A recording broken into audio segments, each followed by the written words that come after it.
Good afternoon, everyone. We're interrupting program for the CBS News Special Report. I'm Christine Johnson in New York. Another twist in what has already been a historic election cycle. President Biden says he will end his re-election bid. In a letter just released, the president writes, "It has been the greatest honor of my life to serve as your president.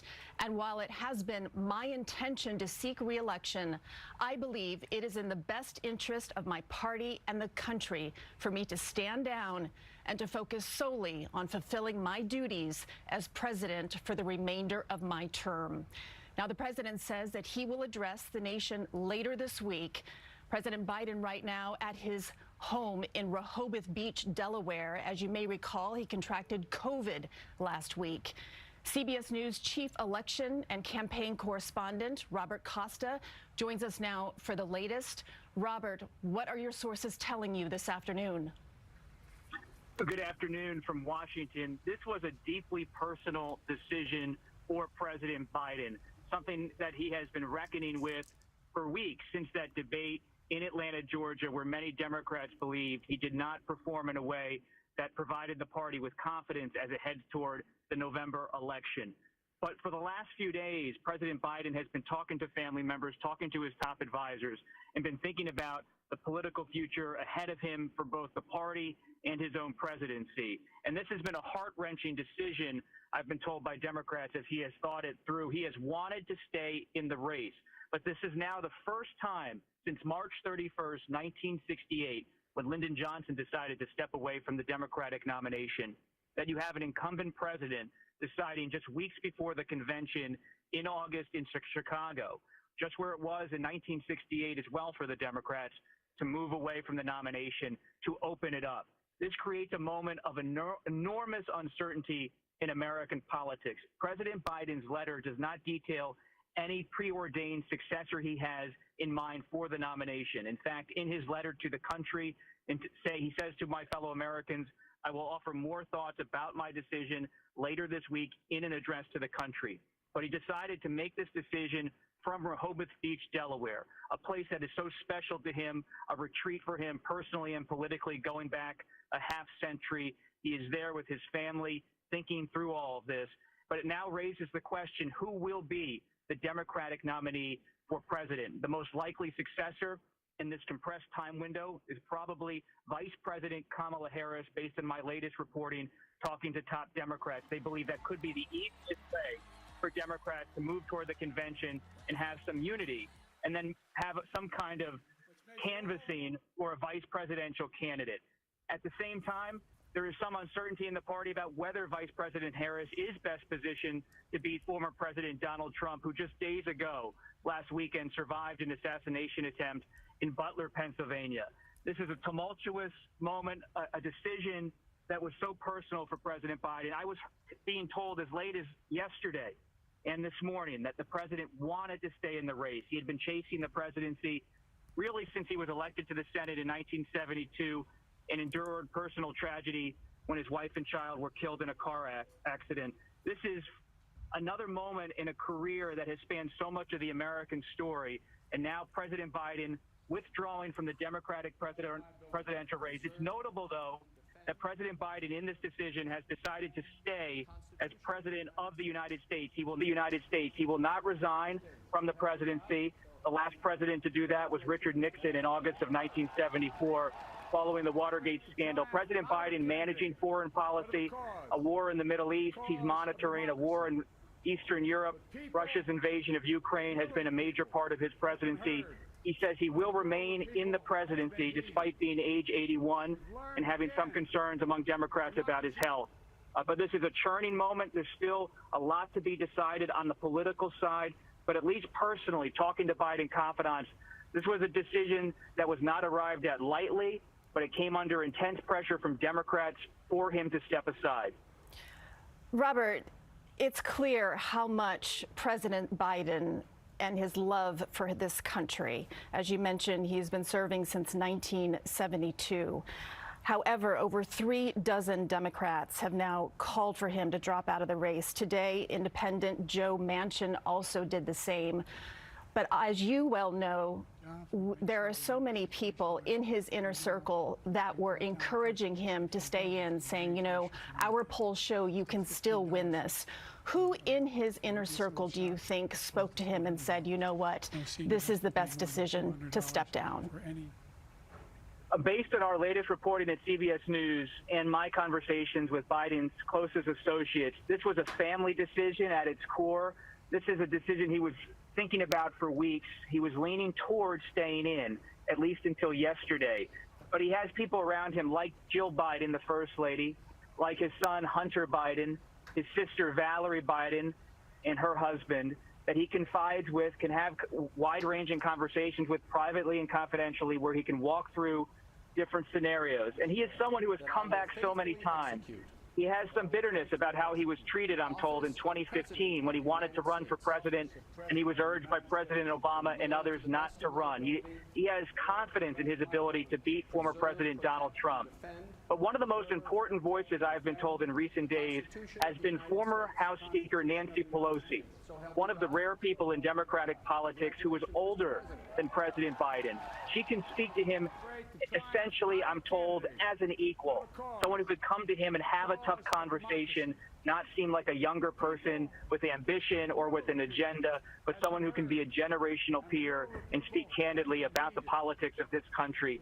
She has gone to him in recent weeks and confronted him as a friend, not just as a Democratic colleague, about how so many House Democrats are worried about Biden's ability to win, worried about their own political future. And President Biden has watched as some of his closest allies in the Senate, like Senator Sherrod Brown of Ohio, who shares many of Biden's views, his appeals to working voters and union members, they've started to break with Biden publicly, put aside any kind of private whisper. And so this has been a tortured decision, I'm told, for President Biden, something he arrived at after a long and winding series of conversations where until the very end, the 11th hour here, he was insisting to many in his family and his inner circle that he wanted to stay in. He firmly believes even now that former President Trump is a threat to American democracy. Think about why Biden decided to run for presidency in the winter of his political career.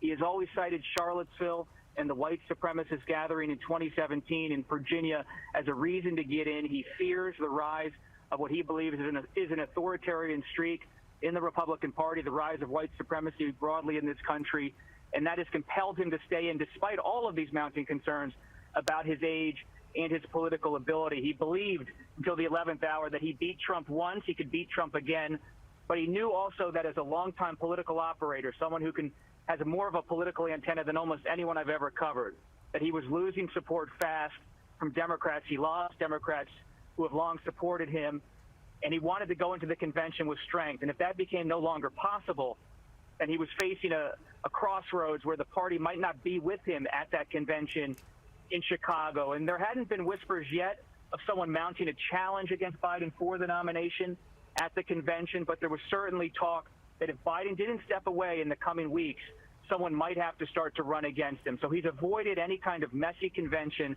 by making this decision. But I can't underscore enough, after reporting on this story for weeks, how this is a sad moment for President Biden. He is a proud man in the eyes of his closest friends and family members. This is not someone who ever would want to leave the presidency, something he has thought about as a rising young leader in the 70s and 80s through personal humiliation, political humiliation. You think about his run in 1988. He had a plagiarism scandal, then suffered an aneurysm, but he came back, always coming back, always returning, never quitting, staying in the Senate. Falls apart in 2008 politically when he runs for president, then put on the ticket by then Senator Barack Obama. 8 years president, with the first black man to ever serve in the White House. And then he runs for president, and again, everyone counts out Joe Biden. He loses in New Hampshire in the primary in 2020. He loses in Iowa. He keeps losing. No one counts him as a real contender. And then all of a sudden, one of the leading black Democrats in the country, Jim Clyburn of South Carolina, endorses him, and Biden storms to the nomination in 2020. So that history of a comeback has been informing so much of the decision-making and conversations in recent days. But at the end, at the final hour, it was just no competition for what Biden faced from his fellow Democrats in terms of pressure to leave. But Biden will be closely watched in the coming days. Does he anoint politically speaking, Vice President Kamala Harris as his successor or not. And if he does not, you could face a chaotic Democratic convention with no clear standard bearer for a party that's already on edge about its electoral prospects. Robert Costa, please stand by. And I do want to back up some of the points that you were just discussing there regarding how difficult of a decision this was for the president. If we could bring up the statement one more time for those viewers who may just be joining us here in this breaking news hour on a Sunday. The president now announcing today that he will end his re-election bid. In a letter just released, he writes that it has been the greatest honor of my life to serve as your president. And getting to the point of what Robert was talking about regarding how difficult and heartbreaking of a decision this was for President Biden, he goes on to say, while it has been my intention to seek re-election, I believe it is in the best interest of my party and the country for me to step down, stand down, that is, and to focus solely on fulfilling my duties as president for the remainder of my term. Willie James Inman is traveling with the president. He is in Rehoboth with the president now, and he joins us now live with an update. Willie, what are people there saying on this historic day? Hey there, Christine. It's good to be with you. Well, this is just sending political shockwaves across the nation today. For the most part, things are going about as they should here in this beach community. This is a community that President Biden knows very well. He spends a lot of time here. But if you talk to the folks here, they love President Biden. This is his home state, of course. This is a town that he visits quite often.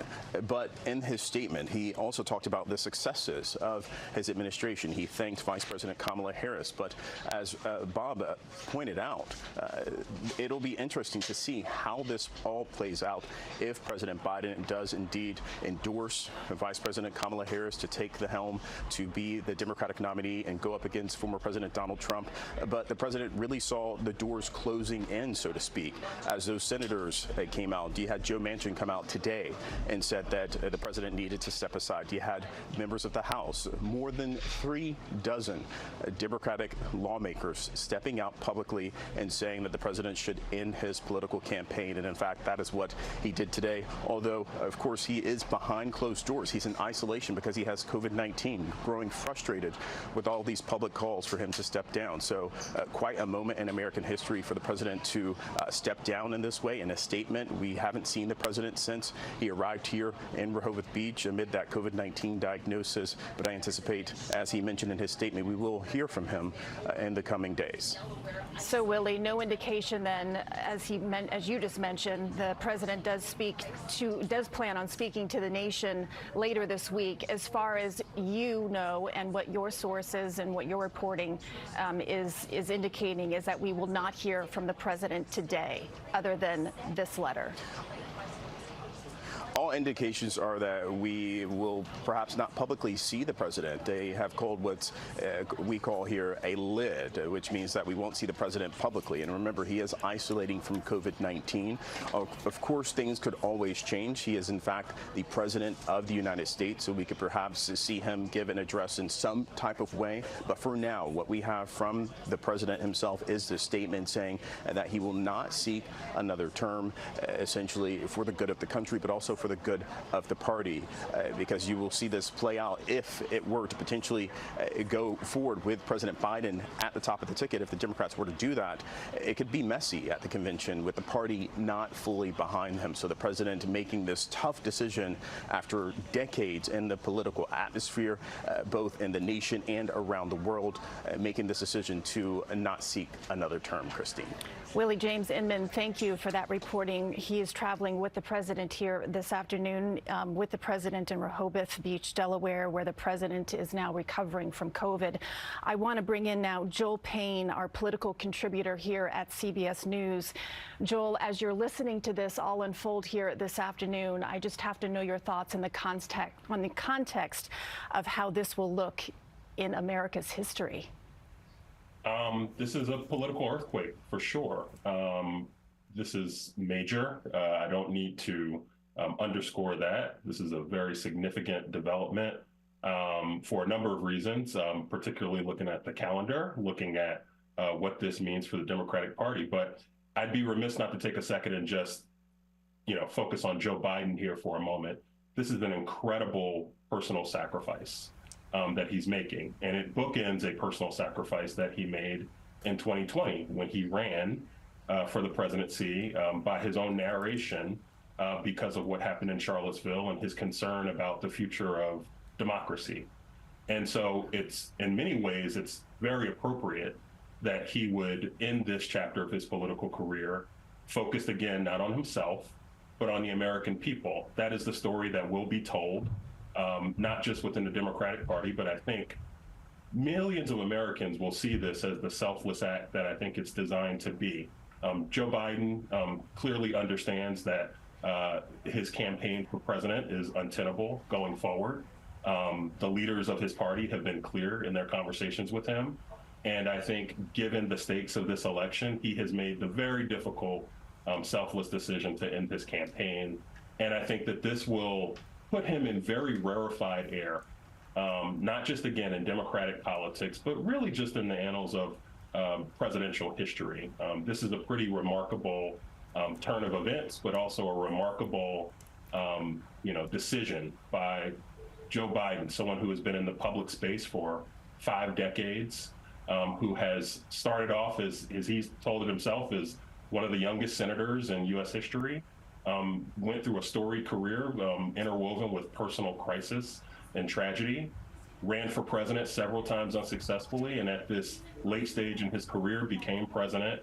And now, after achieving this goal that he has been chasing for so long, has decided to step aside for the betterment of the country. It's a pretty remarkable story. Joel Payne, if I could ask you to stand by, because we have now just made contact with Nancy Cortez, who is at the White House. And Nancy, obviously a historic day. As I mentioned here, as soon as we broke in with this breaking news, this is just another twist to what has already been a historic election cycle. And as we were speaking there with Joel Payne, our CBS political contributor, he honed in on how this is a personal sacrifice for President Biden. Do you agree?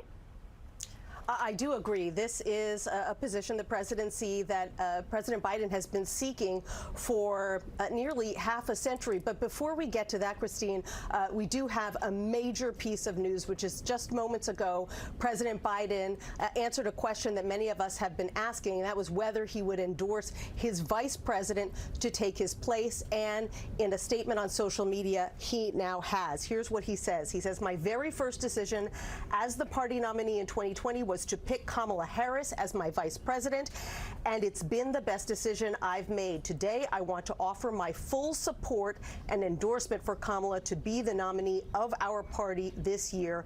Democrats, it's time to come together and beat Trump." So this is a major puzzle piece falling into place, Christine. Had he not done that, we would have been heading into several very chaotic weeks, perhaps a contested convention. But this is the president basically turning not only his endorsement over to the vice president, but also his campaign war chest, his campaign operation, basically giving her the most high-profile endorsement he can to launch her on what will now be a breakneck 3.5-month campaign for the presidency. This is just something that we really haven't seen in modern times. I have to imagine before he made this endorsement, his inner circle, his team must have said to him, this is our best path forward. Yes, and there have been a couple of different schools of thought within the party, Christine. There are some who say, let's have some kind of mini election, some sort of mini primary that will end up strengthening whoever comes out of it.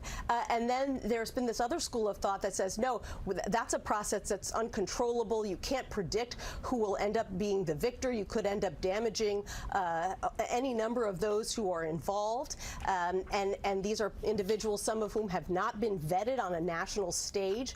And so this is clearly the safest route, especially given how little time there is to introduce the Democratic nominee to the public. public, get them comfortable enough with this individual to hopefully enable them to have a strong showing in November. So there's no question that this is the safest path. And the fact that the president did this and endorsed Kamala Harris as the nominee so soon after he announced that he himself would not be seeking the nomination is an indication that despite their public claims that they weren't looking into this at all, that behind the scenes there was a plan for this kind of 1-2 punch for the president to announce he wouldn't seek the nomination and then in very short order to throw his support behind his vice president.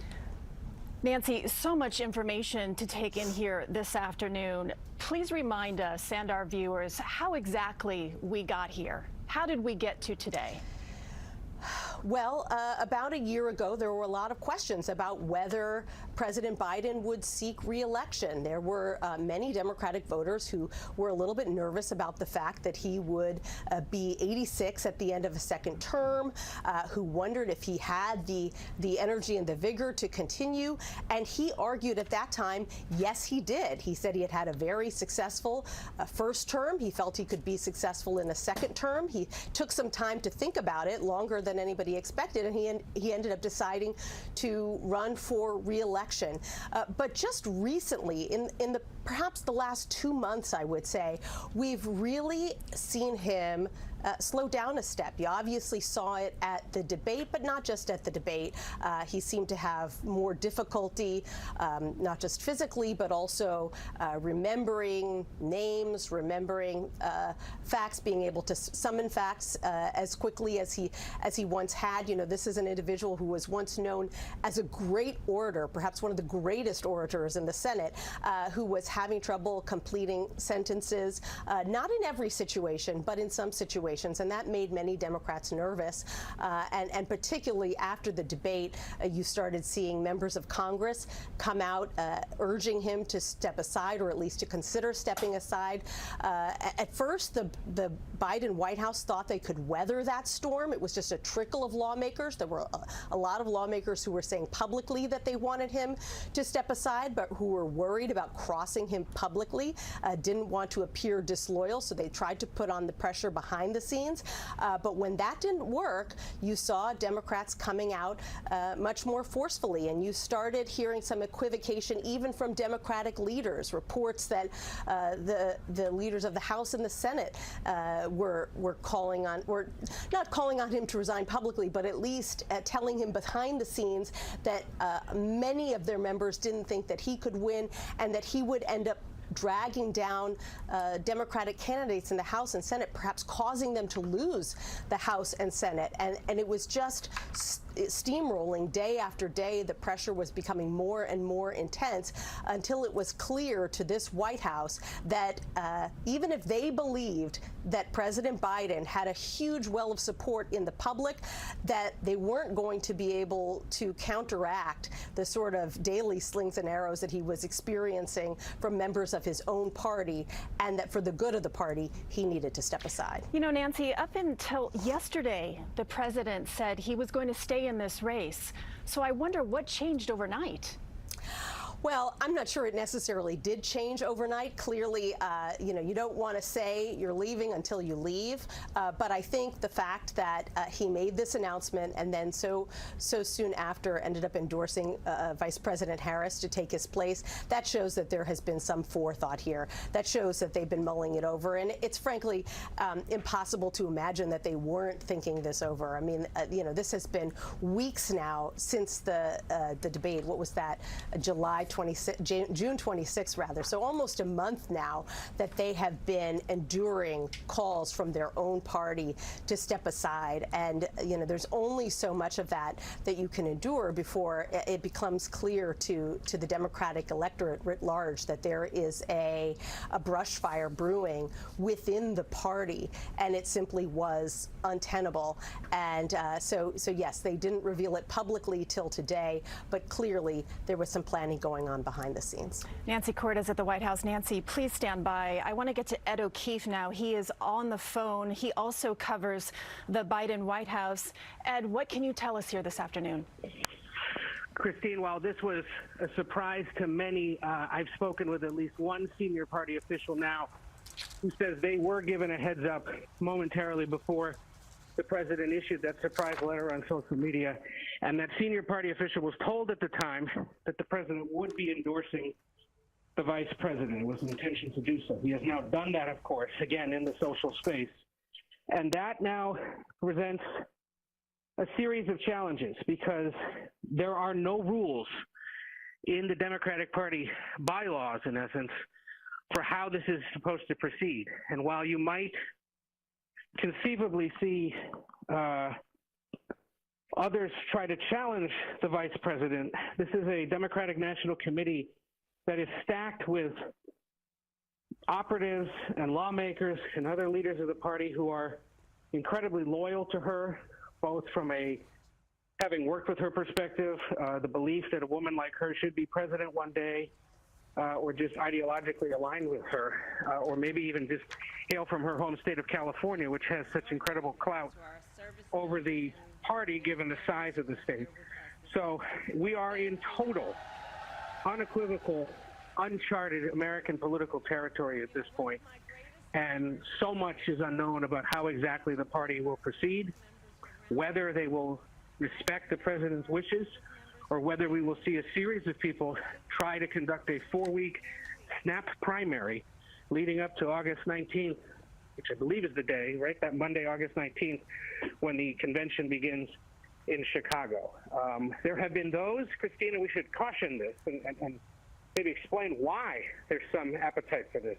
There's a belief among those who aren't fans of the president anymore, a belief he can't do this, that this kind of drama and chaos might actually be a good thing, that it might drag attention away from former President Trump and his running mate J.D. Vance, that it might draw enough intrigue from voters who have been telling us in polling for more than 2 years that they don't like their choices. It might reinvigorate the entire political system to say, all right, we heard you, we saw our guy stumble, we're making changes to address those concerns, and now let's pick someone else and take them on. And to the question of, does she have the ability to defeat Trump? In various public polls in recent days, she's sitting right at about the same spot the president is, a few points behind Donald Trump in the single digits, not much more than that. There were some polls that actually put her in better shape than the president, either nationally or in certain battlegrounds. So it may just be at this point that a generic Democrat trails Trump by single digits, but the belief of the party is, with the issues they have to run on, restoring access to abortion rights, sustaining democratic, lowercase d, democratic values, ensuring that Ukraine and NATO are sustained into the future, the economic growth that's been seen in the last several years, the work on climate change, and on those issues, they can win. And if they can find themselves a new set of characters to lead the party and perhaps draw new attention and excitement, that might be enough to get past Trump. Ed O'Keefe, great insight there. I want to just pause you for a moment, but please do stand by. I'd like to recap here for our audience. It is now 2:31 in the east, 11:30 on the west, and there is breaking news on this, what now is a very historic Sunday for our nation. President Biden today announcing that he will not seek re-election. Biden, the 46th president of the United States, made this announcement in a letter just released. The president writes, "It has been the greatest honor of my life to serve as your president. And while it has been my intention to seek re-election, I believe it is in the best interest of my party and the country for me to stand down and to focus solely on fulfilling my duties as president for the remainder of my term." President Biden did offer his full support for Vice President Kamala Harris to be the Democratic Party's nominee this year. The president says that he will address the nation later this week. Mr. Biden, the first president now since Lyndon Johnson in 1968 not to declare to seek a second term. The president is at his home in Rehoboth Beach, Delaware this weekend. He's recovering from COVID, and he returned there late Wednesday night from a campaign swing in California. I also have a statement here now from Senate Majority Leader Chuck Schumer that I would like to read to you. He writes, "Joe Biden has not only been a great president and a great legislative leader, but he is a truly amazing human being. His decision, of course, was not easy, but he once again put his country, his party, and our future first. Joe, today shows you are a true patriot and great American." Bringing in Nancy Cordes at the White House. Nancy, this statement from Senator Schumer, quite profound. It goes back to that personal sacrifice that we were speaking to earlier. Right, and Joe Biden, if nothing else, has very, very deep roots in the Senate, and this was a very personally painful experience for many of these senators who served alongside Biden in the Senate, some of them for decades. This has been a really gut-wrenching experience for the entire Democratic Party, not only because it was difficult for them to see someone who they cared for quite a lot and who they felt had really had a very historic first term filled with a lot of successes, checking off many of the goals that he had set out for the first term of his presidency, but also this desire that many of them had from Chuck Schumer on down to make sure that this was a decision that President Biden could come to on his own. They wanted to show him that respect and enable this to be his decision and not to force him out. And so they proceeded slowly, especially the leadership. These members of Congress who had gotten to their positions of power just like he did through years of hard work and being with him in the trenches in those negotiations, they proceeded pretty slowly to try to send that message to him behind the scenes without coming out and calling on him to step down. They really wanted him to do this with dignity. And so, yes, there are a lot of members of Congress today who aren't proud that this is the way that things ended up. They believed in Joe Biden. They had hoped that he would be the nominee for another 4 years. This wasn't necessarily the outcome that anyone wished for or anticipated. But once it became clear to members of Congress all the way up to the upper echelons that it appeared that Joe Biden was going to struggle, not just over the next 4 months in this election, but potentially in the next 4 years, they also felt a duty to send him a very strong message. And so I think that, that letter that you read from Schumer is pretty indicative of how a number of members of Congress are feeling today. Nancy Cordes, obviously, as you mentioned, that they wanted to show the utmost respect to the president and have him make the decision and do it on his terms. Let's go back to Willie James Inman, our CBS News correspondent, who is following the president in Rehoboth Beach, Delaware. Willie, what do you have? Hey there, Christine. Well, we are in position here at the Rehoboth Beach Library. It's a spot that the president doesn't stay far away from if he wants to make a statement, but no word yet in terms of if or when the president will come out and speak publicly. Of course, as you have been mentioning, as we've been talking about, the president is recovering from COVID-19. He is in isolation. And what a weekend to make this decision to, of course, be with his family. We knew that the First Lady has been with the president amid this COVID-19 diagnosis. Clearly, there was a conversation behind the scenes going on with not only the family, but amongst those close to President Biden. We knew from reporting that he has grown frustrated and, of course, being isolated in this situation amid these reports of Democrats coming out and saying that the president should step aside.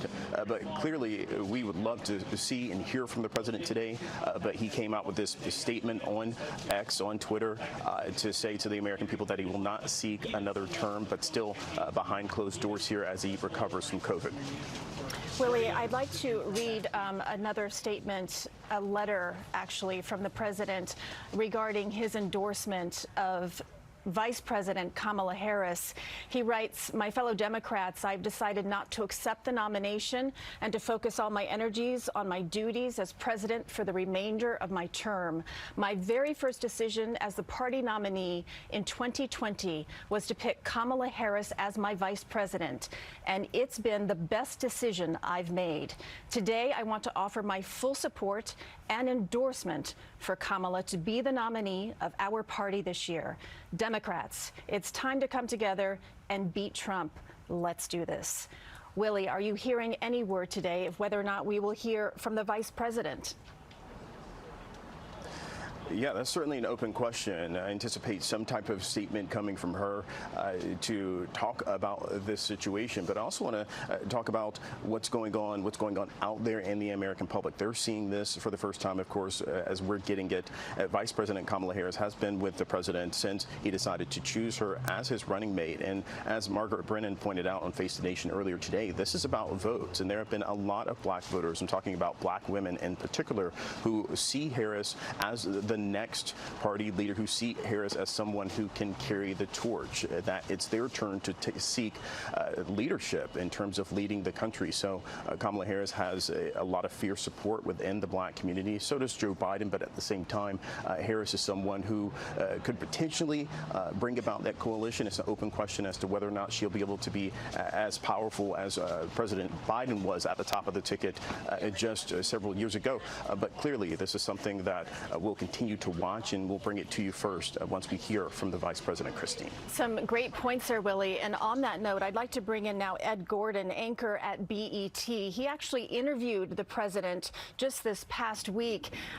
Ed, your reaction here today on hearing this news?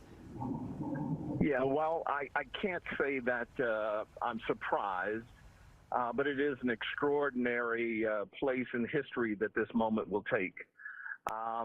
I think when I sat with him on Tuesday, Christine, he had all intention to continue this fight and really believed, I think, that he was going to be the nominee and truly believed he was going to be able to defeat Donald Trump. So I think between this past Tuesday and the announcement today, he started to read the tea leaves. If nothing else, this man is political and understands there are certain points, political points, that you just can't walk away from. And with the idea of Nancy Pelosi not being full-throated in her support, even someone like Jim Clyburn, who was in fact full-throated, just listening to him during an interview today, you started to get the idea that this may be coming.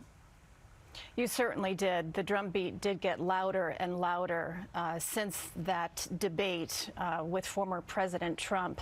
That is for certain. Ed, I'd like to get your take just on the gravity. I know we have a long road ahead of us. However, if the vice president is in fact endorsed and nominated as the new Democratic nominee at the Democratic National Convention, which will begin on August 19th, just a few weeks from now, the gravity of the fact that she is a woman and she is a black woman here in our nation's history. Yeah. I think Ed O'Keefe hit it earlier when you spoke to him. We're in uncharted territories, Christine. I don't know that we know. Will America be ready for a black female? We'll see. People said that about Barack Obama. There were many who believed that at that point in time, America wouldn't be ready for an African-American president. And he was able to break a glass ceiling that many of us thought would never be broken. I think one of the things that we've got to be cognizant of, though, even with this endorsement, there are forces in the Democratic Party that do not want her leading that ticket. And we're about to see whether there's going to be some political wrangling around that, or whether they will walk in lockstep with the idea that this is, in fact, probably the easiest route for Democrats to follow, but more specifically to give Joe Biden the ability to say, this is who I am putting my belief behind. You should, in fact, do the same.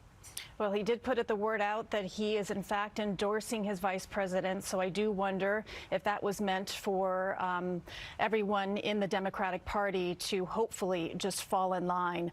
I know you are close to the vice president. You mentioned earlier that you said, is the nation ready to elect its first female black president?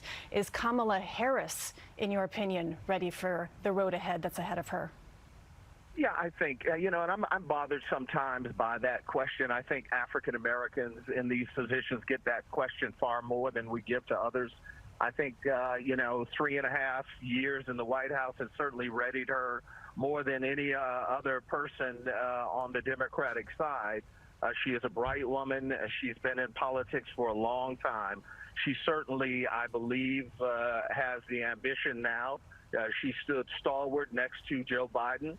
But someone in her position would certainly, I think, rise to this occasion, and I think she's ready, able, and willing to say, I want to take this task on. What are some of those personal qualities that you know about her that you feel will help in the road ahead? Well, I think what we've seen her do at the outset when she was given the idea of handling reproductive rights, a lot of people have suggested, that she stumbled and failed on the border issue, but I think that that's one of those issues that everyone who's been front and center of that, and I'm talking about presidents who were seated in office, have had an opportunity to, use the bully pulpit, but haven't been able to get their arms around the best way to handle that. But she, as many people have suggested, found her footing around reproductive rights. She's a brilliant woman, a great orator, and the energy that she's going to bring to this, if in fact she becomes the nominee, is extraordinary. We've seen her in debates before. We've seen her during Senate hearings. She's quick on her feet. I think she'll be a formidable opponent. Ed Gordon, anchor at BET. Ed, we appreciate you taking some time with us, and if you wouldn't mind, please do stand by as we continue our coverage of the CBS News Special Report. I'd like to bring in Joel Payne once again, our CBS political contributor. And Joel, I'd like to just continue on this notion of Vice President Kamala Harris receiving the Democratic nomination in these upcoming weeks. Your take on the historic choice for the Democratic Party she would be? Yeah, obviously historic for a number of reasons. She would be the first woman president, and obviously she's already broken history, made history as the first African-American Asian woman vice president. Picking up on Ed's comments, I do think there has been a very fulsome conversation within the Democratic establishment in recent weeks about if we reach this point where Joe Biden decided to step aside from this race, what's next? And in many ways, I actually think that's what has somewhat delayed the decision by President Biden. I believe the lack of a uniform, belief or agreement on a plan B is maybe what delayed this decision somewhat. You have many in the party who want an open primary. They want to hear from the other, what they believe, stars of the Democratic Party, whether it's a Governor Shapiro in Pennsylvania or Governor Whitmer in Michigan, many others, Raphael Warnock in Georgia, Mark Kelly in Arizona, et cetera, et cetera, et cetera, right? But then you also have a very strong group of Democrats who believe that there is no other choice than Vice President Kamala Harris for many reasons. One, she has really shown herself to be a stalwart surrogate for President Biden and for this administration, has been a partner in governing, and has been somebody who has really built a profile around a couple of issues that we know are going to be very engaging this time around. The issue of abortion, which she is probably the foremost spokesperson within the Democratic Party right now, and also issues of consequence to young voters like climate change and student debt relief. She went on a very much ballyhooed, college tour in recent months that I believe has really rebooted her reputation with those populations of voters. Not to mention just the obvious fact, let's just say the quiet part out loud, Black women are the strongest, most reliable part of the Democratic voting coalition. And I think that any attempt to pass over Kamala Harris, who has been a very strong and very representative vice president, I think will be received poorly. I know that maybe the polling says something mixed about that, but I do think a party that has historically had a tortured history with recognizing and representing Black voices would have a lot of challenges to keep that coalition together, which is highly dependent on engaged Black voters if something like that were to happen. So to me, there was no other choice but for Joe Biden to endorse Kamala Harris here.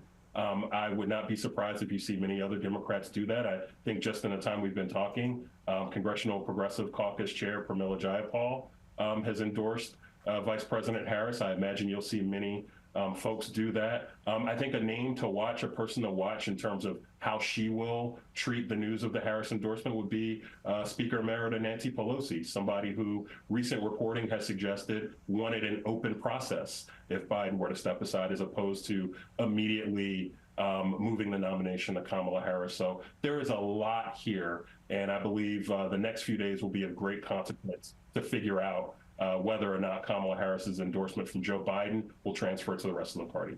All right, Joel Payne, CBS News political contributor. It is still early here in the East, even earlier in the West, and we are going to continue to cover President Biden's decision to step down for re-election for President of the United States. I'm going to hand over our coverage now to CBS Evening News anchor Norah O'Donnell in Washington. Norah? Christine Johnson, thank you. We are coming on the air at this hour as President Joe Biden has decided to drop out of the 2024 race for the White House on Sunday, just a short time ago, releasing a statement to the American people saying over the past 3.5 years, we have made great progress as a nation with the strongest economy in the world, but that he has decided to instead endorse his vice president, Kamala Harris, in this effort to try and defeat Donald Trump. I want to bring in Margaret Brennan, who is the host of Face the Nation, as well as Robert Costa, who's with me as well. And Margaret, I understand you've been speaking with some people inside the Biden camp. We have, because President Biden made this decision in a very small group of advisors. They kept this very, very quiet. And from the calls I've made so far, there is an appeal to say, please don't make this about the process. Focus on the legacy of Joe Biden, that he made this decision in what he views the best interest of the country. That is, he finally heard the message that for 3 weeks now, Democrats have been saying quietly and increasingly more loudly, as they did earlier today, on Face the Nation, Joe Manchin, Dean Phillips, others joining the chorus of lawmakers saying that the president has lost the faith of the Congress and lawmakers and that he needed to pass on that torch. What he is stepping aside to do now with this endorsement of Kamala Harris, which he did all via social media. We haven't heard from the president directly. I understand we will in the coming days. But this is a message to quickly respond to the cacophony of voices telling him that he may lose this election versus Donald Trump. Now, we know from our polling data at CBS News that in a hypothetical head-to-head, Kamala Harris trails Donald Trump by 3 points.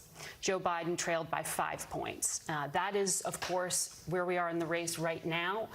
This focus, this onslaught will turn towards her. Republicans already coming out and saying that Joe Biden's endorsement of Kamala Harris without reopening a primary process somehow looks rigged, somehow denies the vote that primary voters set earlier on in the race we've had to date. So you are about to see an onslaught aimed at the vice president and to undermine faith in the process, the primary process and the selection here.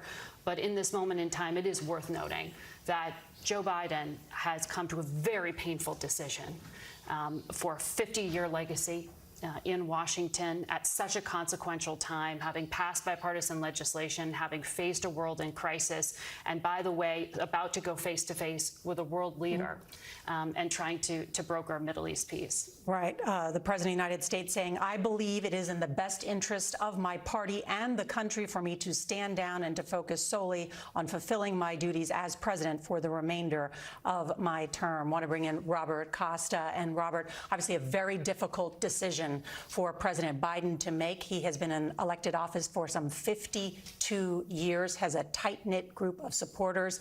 They were pushing very hard to try and stay in this race, just as early as yesterday, saying he's going to be back out on the campaign trail next week. He's going to be meeting with the Israeli prime minister that's here in town. What changed?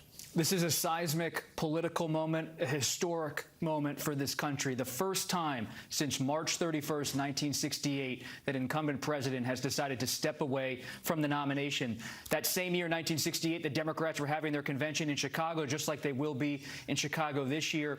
For Democrats, this was about a pressure campaign on a president who was insisting that he wanted to stay in the race until the 11th hour last night. Based on my conversations with his confidants, his family was urging him to day, First Lady Jill Biden, sister Valerie Biden, son Hunter Biden. They believed, as he believed, that he could beat former President Donald Trump. But as Margaret said, he has been in politics since he was elected to the Senate in 1972. He has a political antenna. He saw the pressure rising. This was not something he wanted to do, but he was talking through with his advisors, Mike Donnellan and so many others like Anita Dunn, and saying, if I do get out, what do I do? Do I get behind Vice President Harris? Ultimately, there was a decision for party unity to make sure that endorsement was quick. It came today. He's not making a statement, I'm told, today on camera because he is still recovering from COVID.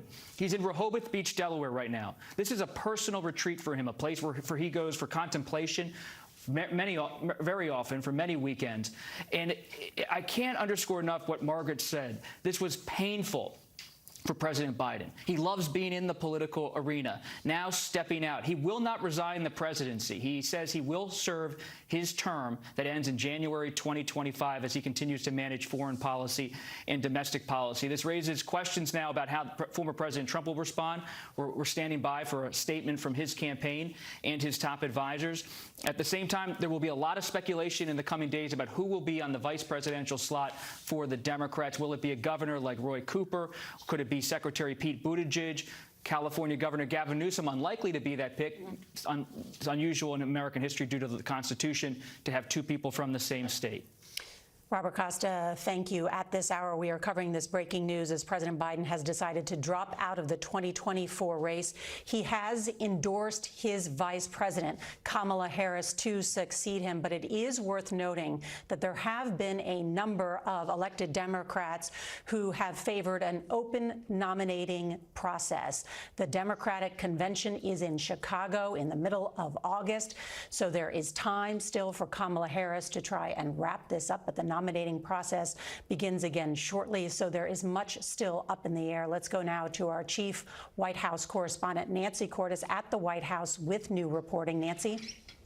Nora, I can tell you that as of last night, senior officials here at the White House and senior Democratic officials outside the White House were still being told that President Biden was in it to win it and that he wasn't going anywhere despite all the Democratic calls for him to step down. And then that bombshell came just a couple of hours ago that actually he was going to be getting out after all, which indicates that if he was mulling this over, it was with his family, maybe a very small circle of aides, but that was being kept away from most in the Democratic orbit writ large, because it is obviously a very difficult decision, one that he resisted for quite some time. But clearly, he and those right around him decided that it was just too difficult to try to push back against this growing wave of Democratic lawmakers in particular who were urging him to step aside. Nancy Cordes, thank you. And what kind of challenges does the vice president face? Well, she's got 3.5 months to mount a presidential bid, which would be difficult for anyone. Yes, she has the Biden campaign war chest. Yes, she has the Biden campaign operation.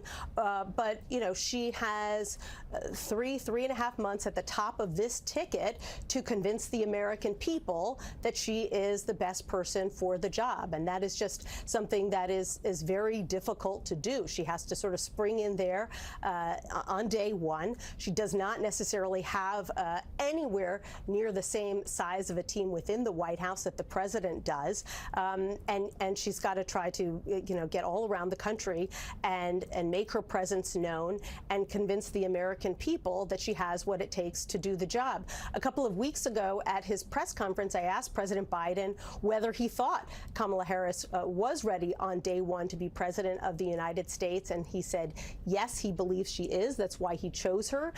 He pointed to her ability to hit the road all over the country, talking about reproductive rights, an issue that's very important to Democrats. He talked about her history as a prosecutor, something that she definitely brought to bear in her years in the Senate, on the Senate Judiciary Committee. But now she has to take those attributes, and the campaign has to take those attributes and sort of refocus the entire message message, not just the message of the campaign, but also the message at the convention coming up in just a few weeks. Everything has to change to reorient against someone who, while she has served here in the White House with President Biden for the past 4 years, is a very different person with very different strengths, and that entire campaign machine has to reorient around her. CBS News is doing a lot of reporting, and I want to make sure we get to all of the new information that is just coming in. Robert Costa, I know you have something new you want to share with us. Yes, so sources close to several of the people who might be considered possible challengers to Vice President Harris for the nomination, people close to California Governor Gavin Newsom, people close to Gretchen Whitmer, the governor of Michigan, all saying they're preparing to stand down. They do not believe that Democrats will challenge Vice President Kamala Harris at the convention in Chicago. Already in this immediate aftermath of President Biden's momentous decision, you see behind-the-scenes Democratic consolidation. The real race will be for vice presidential nomination on the Democratic side, but it is intriguing to me as a reporter that there's no one at this moment preparing behind the scenes to challenge Vice President Harris. That's right. Governor Gretchen Whitmer just saying, with Biden out, my job in this election will remain the same, doing everything I can to help elect Democrats and stop Donald Trump. She wrote that on social media, so she will not get in the way of Kamala Harris seeking this Democratic Party nomination. And my sources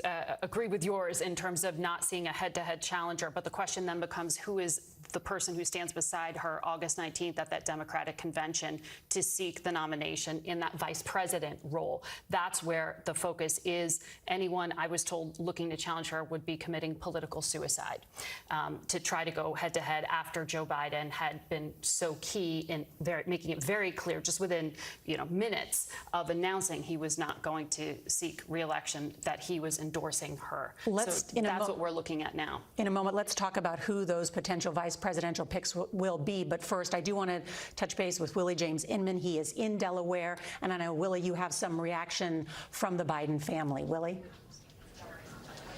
Hey there, Nora. Good to be with you. Well, the Biden family is reacting to this seismic news today. Jill Biden, she reposted the president's statement and she put a heart emoji, so sending her love to her husband. We know that the First Lady has been with the president as he's recovering from COVID-19 here in Rehoboth Beach, Delaware. We also are seeing some reaction from the president's granddaughter, Naomi Biden, who said, quote, "I'm nothing but proud today of my pop," referring to her nickname, of course, for the president there. And I want to bring up some reaction as well from Frank Biden, the president's younger brother, who tells ABC News that his brother's decision to step down out of the race boils down to his overall health and vitality, but also beating this genuine threat to our nation in the form of Donald Trump. Some reaction there from the Biden family, of course, who have been close with the president and coming to this decision that we are seeing today, Nora. Willie James Inman, thank you. It is now the top of the hour, 3 o'clock here on the East Coast, and we are coming on the air with this breaking news. The historic decision by President Joe Biden announcing that he will not seek re-election, that he is dropping out of the presidential campaign, and that he is throwing his support behind his Vice President Kamala Harris. The president, in a statement, saying, "We have made great progress as a nation, and that it has been the greatest honor of my life to serve as your president. And while it has been my intention to seek re-election, I believe it is in the best interest of my party and the country for me to stand down and to focus solely on fulfilling my duties as president for the remainder of my term." The president also indicating that he will speak to the nation later this week and have more detail about his decision. Let's go now to our chief White House correspondent, Nancy Cordes, at the White House with new details. Nancy? Nora, you just read from that letter that the president sent and that went out publicly at 1:45 this afternoon. Well, I've just learned from a top White House official that senior campaign and White House officials were informed of his decision right before that letter went out. He said he'd been reflecting on it for the past couple of days and that this information was closely held. We still don't have much timing on when the president plans to make an address to the public. Keep in mind, he's still got COVID. He is isolating at his home in Rehoboth, but I'm told it should be sometime later this week. And Nancy, what about the vice president? I understand that she was just in Cape Cod at a multi-million-dollar fundraiser. Where is she today? What's happening inside her group of advisors?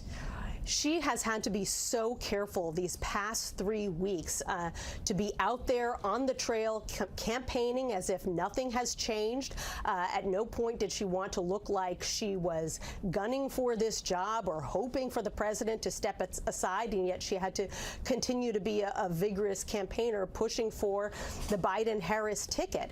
And I anticipate that she is going to continue to, not want to get out ahead of the president.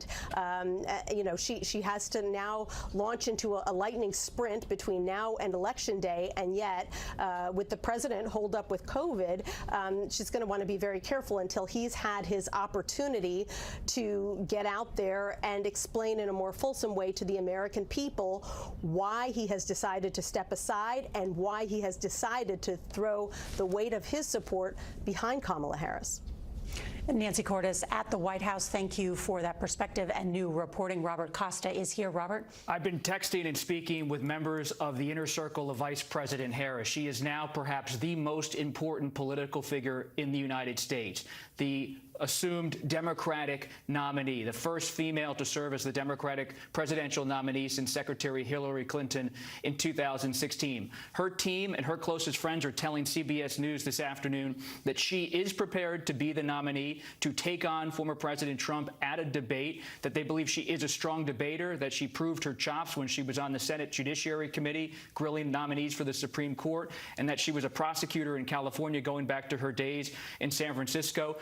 Her inner circle said she has been careful in recent days, but she has also been thinking ahead to the possibility, as these calls and discussions have picked up speed. She expects former President Obama, President Biden in particular, to be out on the campaign trail for her. And there's also a belief right now inside Vice President Harris's inner circle that they could put former President Trump on the ropes, that he has so far in the past few days attacked her on personal characteristics, attacked her laugh at his latest campaign rally, called her Laughin' Kamala Harris. And they believe those kind of attacks, which are personal, will not stick with the kind of swing voters that are ultimately perhaps going to decide this election in the key battleground states.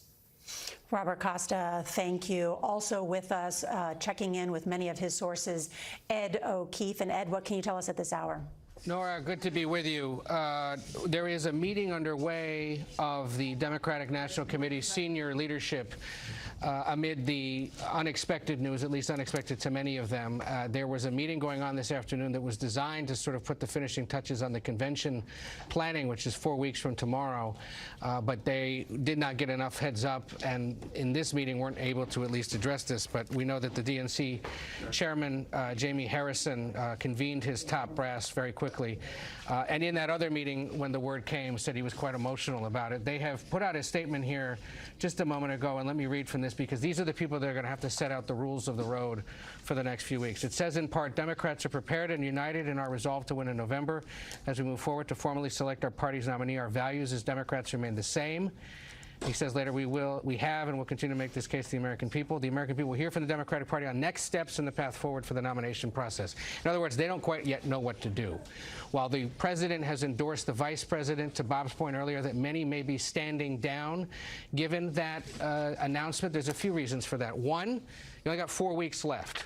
And that's a gargantuan task to try to take on a sitting vice president who's sitting on roughly $200 million, give or take, maybe less than that now, because her name is on the campaign's official title. Technically, a handful of money would go to her, and so she could use that conceivably in these next 4 weeks should she be challenged. Keep an eye instead on the race for running mate. There are a handful of governors who I've learned this afternoon have been contacted. The one I know for certain, at least in a reportable way, is the New Jersey governor, Phil Murphy, who is among those fielding inquiries and entertaining them, in part reminding people that he has a foreign policy background, given he was once ambassador to Germany. Others that will be considered include the governors of Kentucky, Andy Beshear, Pennsylvania, Josh Shapiro, potentially Gretchen Whitmer of Michigan, and governor of Illinois, J.B. Pritzker, is the kind of guy that if he really wanted to, could cut himself a $200 million check and mount a challenge himself. But the early word from his staff is they didn't know either. We do now know also, Nora, real quick, that he did inform at least a handful of people before this letter went out over social media. There was one senior party official who said he got a call from someone close to the president, made clear he was going to do this and intended to nominate or to endorse the vice president. So there was some early heads up given to a small handful of senior party leadership responsible for the order of things, raising money, operations, and whatnot. We know over at the White House, however, that many staffers learned about this the way the rest of the world did over social media. Nora. And let me ask you about this, Ed, and I think we could all sort of discuss this. It's my understanding, though, that the rules at the convention, President Biden cannot simply transfer the nomination to his running mate. He drops out of the race. There are some almost 4,000 Democratic delegates now that were selected, that were bound to President Biden, that they are now essentially free agents. Now, Biden-Harris is the name of the campaign. She will get the, tens and millions of dollars that have been donated to the campaign.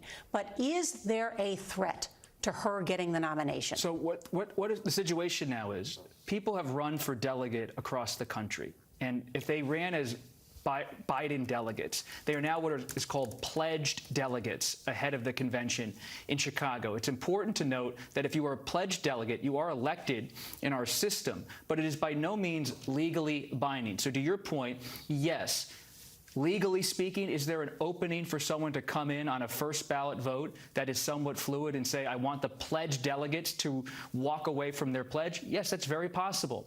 And someone could mount a candidacy saying, I want people on the first ballot to discard their pledge. But this is a political process where these delegates are under enormous pressure to follow through in the faith of the Biden campaign, politically speaking. And if President Biden is now directing his delegates, essentially, to go with Vice President Harris, they could move in a different direction. But there's no one now making a move against Vice President Harris, and it would take a real insider who could pull and yank pledged delegates away from President Biden's decision. And remember, these people who run for delegates are the most loyal Democrats to Biden in the country. So to your point, it is possible someone could challenge her, but not likely. And you have called this political suicide, Margaret, based on what people have said to you. Who would challenge what could be the first Black woman and Asian American to become president of the United States? What would that mean for the disunity that already exists in the Democratic Party? Is there a collective thought that they must now unite as a party in order to defeat Donald Trump?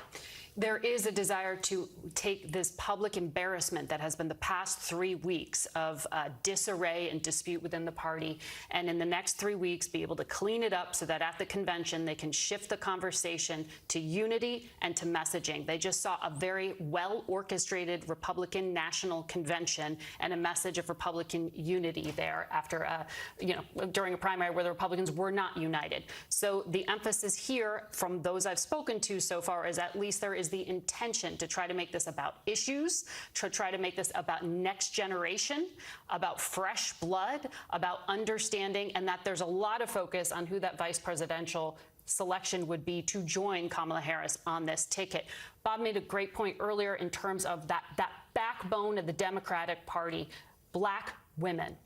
And that is about really leaning into the strength there, not wanting to in any way undercut the vice president, but they know they have a problem with the working class, the white working class male vote. There is going to be a real focus on trying to bring that in. When we talk about some of these names that are being floated, whether it's the Kentucky governor, Andy Beshear, or the governor of Pennsylvania, Josh Shapiro, those are states where there is this emphasis on can they speak to that vote. You see their possible vice presidential picks. This is speculative at this point. It is going to be Kamala Harris. Well, it's more than speculative. It's already happening. We're getting reporting at CBS News, someone close to Vice President Harris telling CBS they would like to see Michigan Governor Gretchen Whitmer picked as the vice presidential nominee. This is one of her longtime allies to double down as a female ticket against former President Donald Trump, who has been found liable of rape in civil court, who has had different allegations thrown at him in many decades. So there's already a feverish activity behind the scenes to get people on the ticket. This is tough. This is a compressed time window, and it's amazing to me how just within minutes people are setting up their camps to try to get on the ticket. But we have to come back to the point. While as political reporters, I'm highly interested in who is the running mate for Vice President Harris. The most important thing now is the President of the United States has said he will back his Vice President for the presidency, and the Vice President, who is a former Attorney General of California senator, is now likely going to be the Democratic nominee. This is a lot like 1968 when President Johnson pushed Hubert Humphrey towards the nomination. Presidents are using their political capital in these moments. And what will quickly follow in a sign of Kamala Harris's strength is if the Obamas come forward and say that she is the best person to move the Democratic Party forward. What will the Clintons do next? That would be a way that could quickly send a signal to the Democratic Party that they want her to be the nominee. Obama's allies tell CBS News there's no doubt he is going to be supportive. Think about this. Vice President Harris got to know then Senate candidate Obama when he was a state senator running for the U.S. Senator in 2004. He would come to California for fundraisers and got to know this rising star in San Francisco named Kamala Harris. They became so close that when he ran for the presidency as a Californian, she flew to Iowa to campaign for then candidate Obama. They are close personal friends. It would be shocking if he didn't go out there again and again for her. But to your point, Nora, there is concern among some Democrats I've spoken to that this cannot look like a coronation. This cannot look like what happened at the Republican convention, where unity was really sublimating to Donald Trump. There is a part of the party that wants to see this look open, transparent, and have the Senator Bernie Sanders wing will be watching this all. He has not issued a statement yet, at least to CBS News. Senator Bernie Sanders and that progressive wing have not always had a perfect relationship politically with Vice President Harris.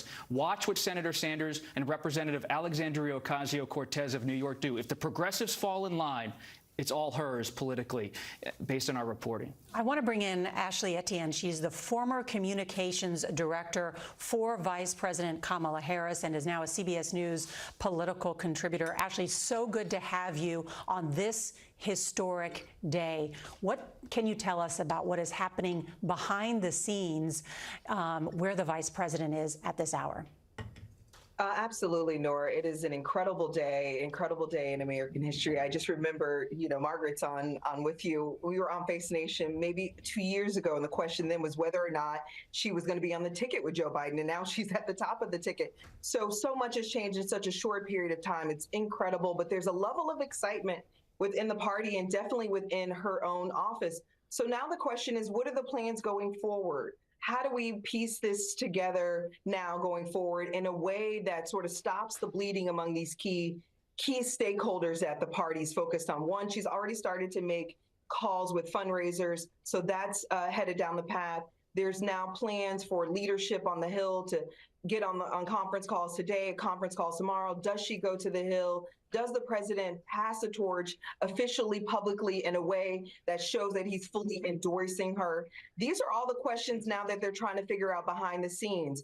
Does he do it in a formal way at a podium, passes the torch to her? Does she deliver big remarks? The other outstanding question is this: is he going to continue? Is he going to put forth a lot of effort to secure those pledged delegates that you guys were just mentioning? Is he going to get on the phone, and is his team going to get on the phone with those folks and say, listen, we've got a plan. We've decided as a party, we need to be unified. Our unity is our strength. We need to get behind Kamala Harris and move forward and focus our attention on Donald Trump. So what's happening behind the scenes is hyper focus on what are the next steps, and then how do we stop the bleeding among those key stakeholder groups? Ashley Etienne, thank you. And just moments after I said we're waiting to hear from the Clintons and the Obamas, the statement from President Clinton and Secretary Clinton released, noting that they endorse Vice President Harris and will do whatever we can to support her. The Clintons going on to say in this joint statement, we've lived through many ups and downs, but nothing has made us more worried for our country than the threat posed by a second Trump term. He has promised to be a dictator on day one, say the Clintons, and the recent ruling by his servile Supreme Court will only embolden him to further shred the Constitution. Now is the time to support Kamala Harris and fight with everything we've got to elect her. And then they end with this, the Clintons saying, America's future depends on it. Pretty strong statement from the Clintons throwing their support behind Kamala Harris, noting what many people agree is a historic presidential election, perhaps the most important in generations, and what a wild couple of weeks it has been. Beginning with that disastrous debate by President Biden, then the attempted assassination of Donald Trump, in which he miraculously survives and is barely hit with that bullet, a unified Republican convention, which we all just came back from, and his choice of this younger Senator J.D. Vance, who is from Ohio, spent his summers in Kentucky, and has been picked to try and court the white working class vote. However, there is already an effort underway, of course, to go back and look at J.D. Vance's record. The way he talked about the white working class in Hillbilly Elegy wasn't always complimentary. And so there certainly will be a discussion about that coming forward. And I think the Democratic Party and sources that I have spoken with, the reason that they pushed President Biden so hard is that they believe he was not vigorous enough in his pointing out and debating the record and the rhetoric being put forward by Donald Trump. That's true. But also at this moment, there's a lot of anger among some of President Biden's closest friends. I can't emphasize enough how they feel he was pushed, and that while Democrats might on the surface be celebrating Vice President Harris's likely nomination in the coming days, there is a lot of fury among those closest to President Biden that he was forced to make this decision under pressure from allies of former President Obama, from allies of former Speaker Nancy Pelosi, from major Democratic donors. So expect in the coming days for Democrats to lock arms. We will see a cascade of statements in the next few minutes and hours of every major Democrat likely coming out and offering support for Vice President Harris, unless they're thinking about challenging her for the nomination, which we've reported is very unlikely at this hour. At the same time, watch what President Biden does in the coming days. He will be forceful, I'm told, by people at the White House to be out there on the campaign trail for her, and they don't blame her inside of the Biden inner circle for what has happened. But this is a Democratic Party that's at a fragile political moment. They do not feel that this was played in the perfect way for an 81-year-old president who has battled through so much. And so everyone's watching exactly how statements are made and how people use their time, their money, and their political capital.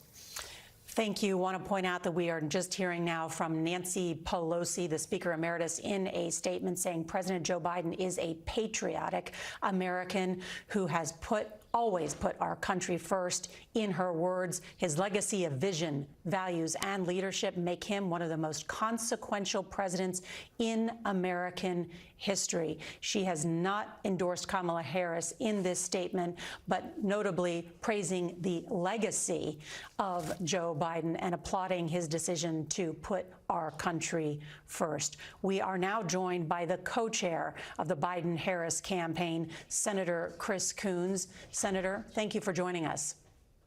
Great to be on with you. This is a critical moment in American history, and I hope today that we can focus on Joe Biden's incredible legacy of service to our nation. 50 years. He has been serving us in the Senate as vice president, as president, and today he's made a very difficult decision in the best interest of our nation to continue serving as president, to continue rolling up his sleeves and tackling the challenges that still lie ahead of us in the next 6 months, but to step aside in terms of the nomination of my party for president in order to make certain that Donald Trump is not returned to the White House. I admire, I respect, I love Joe Biden. I have worked my heart out for him on this campaign. And while this was a very hard decision, I deeply respect how it is a continuation of his lifetime of putting our country before himself. Joe Biden is the toughest fighter I've ever met. Every time he's been knocked down, he's always got up again. And the challenge of seeing this moment and of recognizing what was in the best interest of the nation was a significant challenge. I still believe he could have beaten Donald Trump, but I also know that what he's done today is in the best interests of our nation. And Senator, what now is happening with Vice President Harris? When will we hear next from her? I don't know her schedule today or when she'll come on TV, but what matters is that President Biden has made an historic, a brave and important decision that we should reflect on his legacy and his leadership, which is the legacy of the Biden-Harris administration.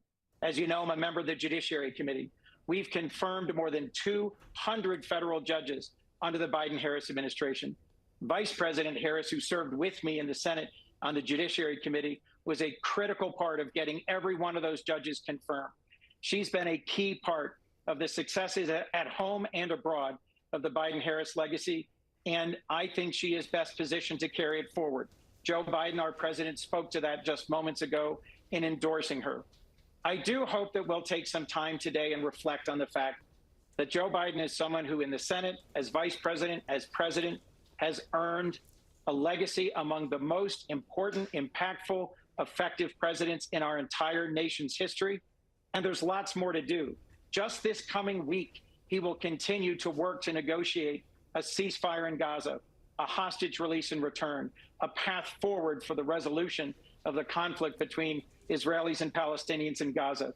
He is someone who spent 50 years being prepared to lead our nation in this moment, in Ukraine and with our NATO allies, in the Indo-Pacific, in the Middle East, and he's got 6 more months of service to complete as our president and as the most respected, most senior leader of our party.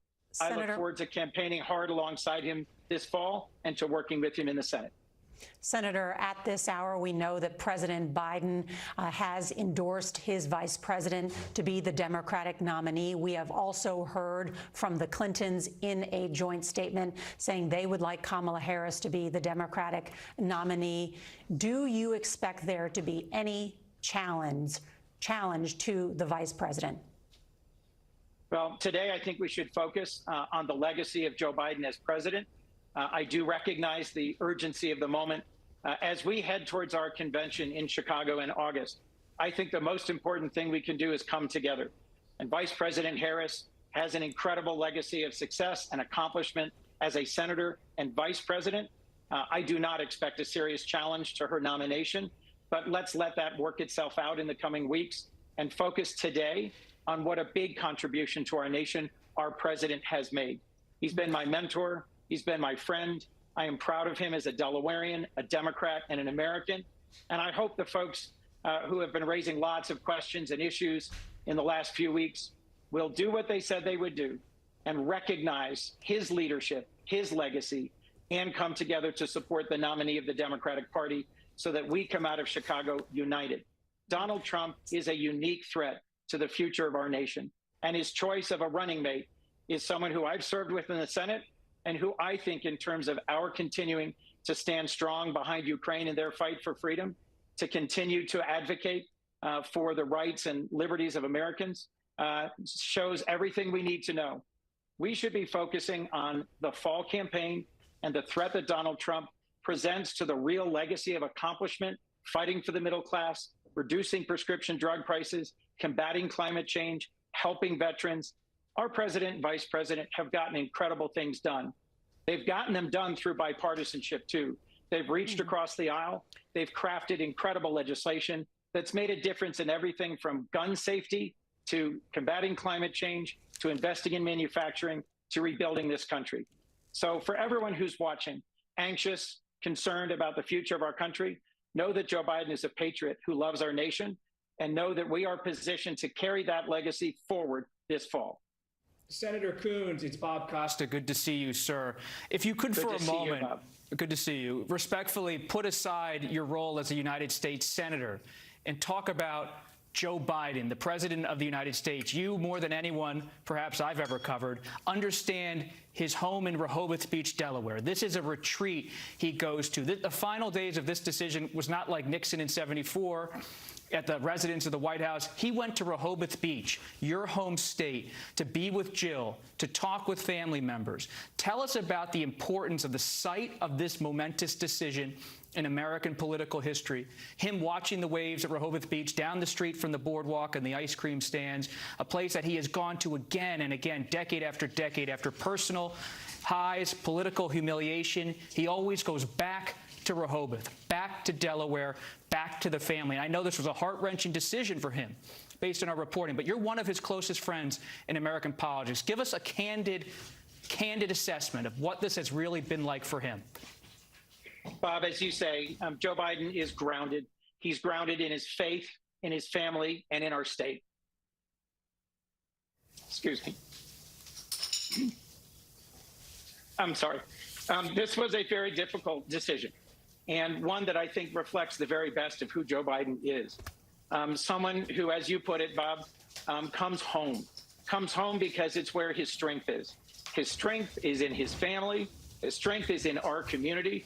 His strength is in his faith. And as he was going through the excruciating loss of his beloved son, Beau, it was in Rehoboth, in Wilmington, in prayer, and surrounded by all who have loved and supported him for decades in Delaware, that he found strength. As he was finding his way through the tragic loss of his wife and daughter back in 1972 that began his career in the Senate, it was in Delaware, and it was in his faith that he found the grounding and the strength to be able to get back up and continue. And in every chapter in his life, in politics, in service, in his family, and at home, he's been grounded. Joe Biden, more than anyone I've ever known, speaks to what is best in the American spirit, a capacity to keep going, to see challenges, but to find hope and to find strength. The folks in Delaware who've been texting me and calling me in the last few hours all want me to say to Joe Biden how much we love him, how much we admire and respect his service, and how grateful we all are for the decisions he's made over decades in his service and his tireless loyalty to our home state of Delaware. He is the greatest Delawarean in our history. And the fact that he has chosen to be grounded in our community, in our parish, in our parishes, in the traditions and history of bipartisanship and of respecting each other and of being compassionate and decent, all of that comes from our community, his family, his faith, and our traditions. And so thank you for asking. He did make the hardest decision, I suspect, of his whole life in a way that was informed by and grounded by everything that has sustained him in his decades of public service. Senator Coons, it's Margaret Brennan, and I appreciate your emotion talking about your friend and doing so in a way that really speaks to his legacy. I'm wondering, as you talk about how painful this decision was, this was a painful and drawn out 3 weeks where it was death by 1,000 cuts. And he was being urged publicly to make the decision he ultimately came to. I wonder if you have any insight into what ultimately shifted for him. Was it hearing that he had, had lost the faith of some of the Democratic leadership? Was it numbers in Congress and losing races, or was it ultimately something within him that said, this is not my moment? Do you have any insight into what changed overnight? Look, Margaret, I shouldn't get into details where I'd be speaking for our president. But I will say this. He is someone who has always fought hard. He is tough. He is a fighter. He has survived blows that would have leveled any lesser man. And so in the last few weeks, he has struggled with that instinct, that toughness, that determination to keep fighting and to keep showing what America's all about. If you read his letter that he put out today, he said he's more optimistic today than he's ever been about our nation, that together, if we unite, there's nothing we cannot do. And I think there was a tough balance there. He listened, he heard input from average folks, from folks who've loved and supported him from decades, from folks, of course, in the political spectrum all across our country. He dedicated a lot of time to listening to senators, to mayors, to House members, to governors, to advisors, to friends. But at the end of the day, I think what really mattered more than anything else was his confidence that this was the right thing for our nation. Joe Biden has always put our country first, and his ability to keep fighting these next 6 months to get things right on the world stage, to address the tragedy and the conflict in Gaza with Israel, to secure freedom for the people of Ukraine as they continue to fight Russian aggression, to put some finishing touches on critical work in the Indo-Pacific, and to do that while also leading a campaign effort for the Democratic nominee. I think that opportunity to keep fighting for the things that matter ultimately won out over he personally being the nominee of our party. This is a momentous, a difficult, and a heartfelt decision, and I deeply respect how he made it. Senator Chris Coons, thank you so much for joining us. We appreciate it. Thank you. And it is now 3:30 on the East Coast. And just to update everyone who is just joining us, President Biden has made the decision to drop out of the 2024 presidential contest. This happened at about 1:45 Eastern time, so almost 2 hours ago, of informing his campaign team just a minute before he put this statement out, where he said, "It has been the greatest honor of my life to serve as your president. And while it has been my intention to seek re-election, I believe it is in the best interest of my party and the country for me to stand down and to focus solely on fulfilling my duties as president for the remainder of my term." President Biden has also endorsed his vice president, Kamala Harris, to be the Democratic nominee. And we have also heard from the Clintons in a joint statement saying they endorse the vice president to become the nominee because, in their words, America's future depends on it. They say they have been through many ups and downs, but the Clintons saying nothing has made us more worried for our country than the threat posed by a second Trump term. I want to bring in Ed O'Keefe, who covers the White House as well. And this has been a difficult decision for President Biden, who has been described as very angry as he is still recovering from COVID at his home in Delaware. What ultimately moved him to make this decision? Well, we're still trying to figure out exactly what it was, but there were obviously a collection of things that were occurring, and the latest that had come essentially in the overnight hours is the fact that money was becoming an issue. Donald Trump now has more money on hand than Joe Biden does in his campaign coffers. And so that was a signal that after weeks of hearing that donors were withholding large sums of money, not only to his campaign, but to the various super PACs that run ads and try to find people across the country to turn out and vote, that it was going to become difficult to keep the lights on conceivably in the coming weeks and to pay for the advertising and the travel and the staffing necessary across the country. So that was another factor that had emerged just in the last day, essentially. We don't know that that is necessarily the one, but it is a big data point that affects any candidate when they're in the crunch if they start to see money issues. This appears to be becoming a conversation about how do we formally nominate her, the vice president, and then who do we pick as her running mate? There are no indications yet, and Bob has reported this as well, that there are no others currently planning to step up and challenge her after the president said what he said this afternoon, endorsing his running mate. But there will be a conversation about who is most palatable, who makes the most sense to be on the ticket with her. We've heard about a handful of governors, some senators as well across the country from key swing states that could conceivably help. We've seen some statements from some of those that had raised concerns about the president in recent days. Let's look at this list, for example, here. You have the Kentucky governor, Andy Beshear, the Illinois governor, J.B. Pritzker, the Michigan governor, Gretchen Whitmer, the North Carolina governor, Roy Cooper. Those four right there are seen as potential good ones because they have executive experience. They've run modestly sized states, or in the case of Andy Beshear, won re-election as a Democrat in a red state, and are seen as the kind of person who can be sent out to campaign with the Senate and House candidates who for the last 3 weeks have been saying they can't campaign alongside the president.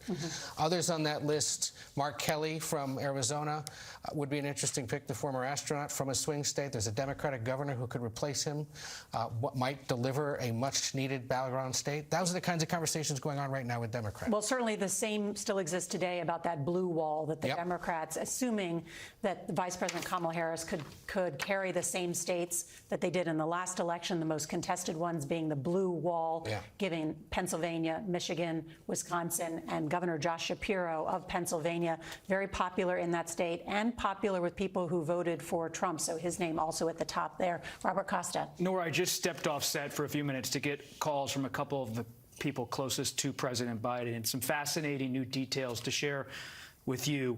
This was in the minds of, in the words of his closest advisors, a quote, presidential decision. That's how he frames a lot of things in his presidency. And he did it very much alone. Yes, he conferred with some of his family members and advisors, but he has been in isolation in his home in Rehoboth Beach, Delaware. He has been exhausted in recent days. He has been monitoring the polls, including one from the Detroit Free Press. The weight of this all, as he's been coughing all weekend alone, has been enormous on his shoulders. He has felt wounded at times from how fellow Democrats, including from the Obama-Biden administration, have talked about him publicly, how he feels pressured to get out of the race. But he kept this decision extremely close. His son Hunter, reportedly in California, not in Rehoboth Beach, Delaware, this weekend. He's talking to his sister Valerie, talking, of course, to the First Lady, Jill Biden. And they have all said to him in recent days, you do what's best for you. This is your decision to make. And he has been alone because of COVID, not because he wants to be alone. He's actually been in a pretty salty mood, I've been told, because of COVID, and he doesn't have the ability to use his phone as much or have the kind of meetings he wants to have. But there have been some key people who have really helped him with this decision to think it through. Mike Donnellan, who goes back decades with him, one of his longtime trusted advisors. They always say Donnellan is like a parish priest. He never speaks. He has this kind of kind demeanor. He almost never speaks in meetings. He only speaks to Biden. He has that kind of relationship, doesn't speak to other advisors because it could trickle out. President Biden, I'm told by his closest advisors, has been angry about the leaks, about anger towards him, about his electability.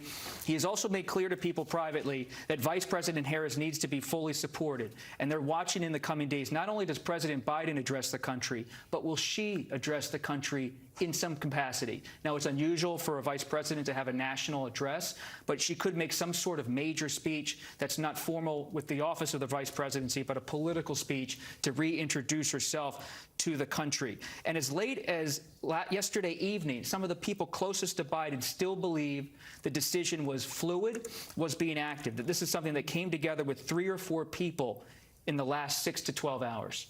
And that I can confirm, having reached out to some of the folks who even this morning, like Cedric Richmond on our air, on Face the Nation this morning, coming out and backing Joe Biden, saying he is staying in this race. I've reached out to others from the campaign who said they were also surprised because they went out in fight mode this morning saying he's dedicated, he's not giving up. It was news to them when this was announced. You know, when it comes to the vice president, Nora, it's important to remember, this isn't the first time the question has been asked, is she ready? This was an 81-year-old president.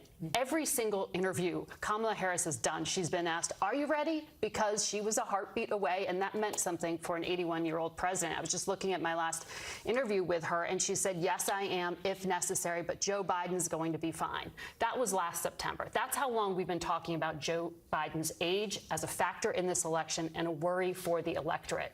But during the Democratic primary process, we were told, put that aside. The public was told it is not a factor in his viability. And yet, 3 weeks ago, that changed completely at the debate. We watched it. We covered it in that moment, and the ground shifted. It's an excellent point about how much has changed in such a short period of time. And now, while Kamala Harris has been endorsed by the president, by the Clintons, by a number of other top governors say they will not challenge her at this hour, there is still a test that presents itself when running for president of the United States. There is no sharper spotlight than a presidential race. It does things to people. It changes them. It changes people's views of them. No matter how qualified you are, people have stereotypical views. It is a tough grinder to run for president of the United States. She has the benefit of having run for president. She has the benefit of being 4 years almost in the vice presidential mansion in the White House side by side. Joe Biden has kept her in a lot of these key decisions by her side, but now this will test her and those around her in a way that she's not been tested to this point. And she has been on the campaign trail quite consistently over the last several weeks since the debate, but even before that fateful debate. Just yesterday, raising $2 million up in Cape Cod with thousands of supporters. And I've been watching some of her speeches, and they've been very vigorous. Yep.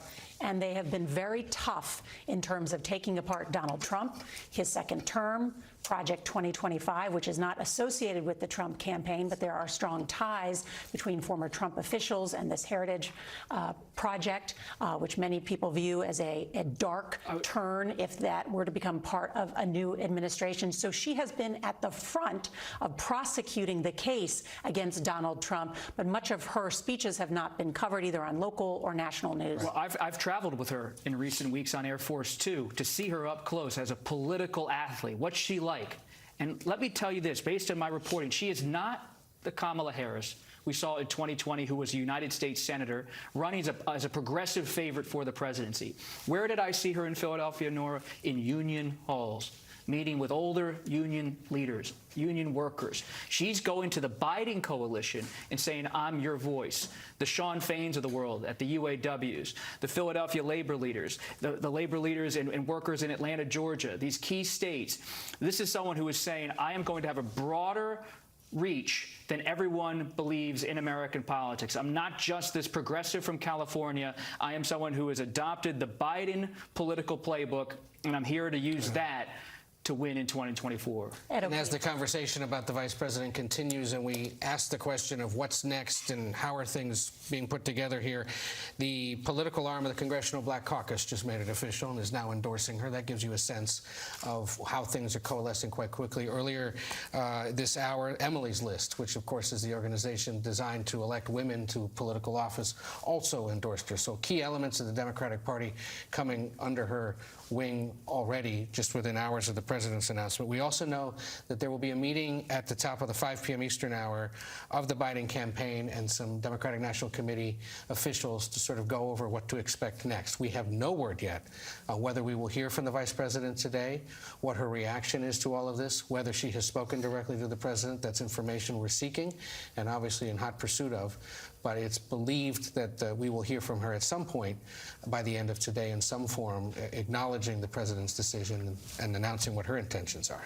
President Biden dropping out of the 2024 race for president and endorsing Kamala Harris. Those close to the president want the focus today to be on his legacy and what he has done for the American people. But already there is a focus on, will Kamala Harris face any challenges in her effort to become the Democratic presidential nominee. So far, already a strong statement from the Clintons, a joint statement endorsing her as the next nominee. Ed O'Keefe. And now there's a lengthy statement from President Obama, which to my initial read has no endorsement of the vice president, but says in part, President Biden pointed us away from 4 years of chaos, falsehood, and division that had characterized Donald Trump's administration.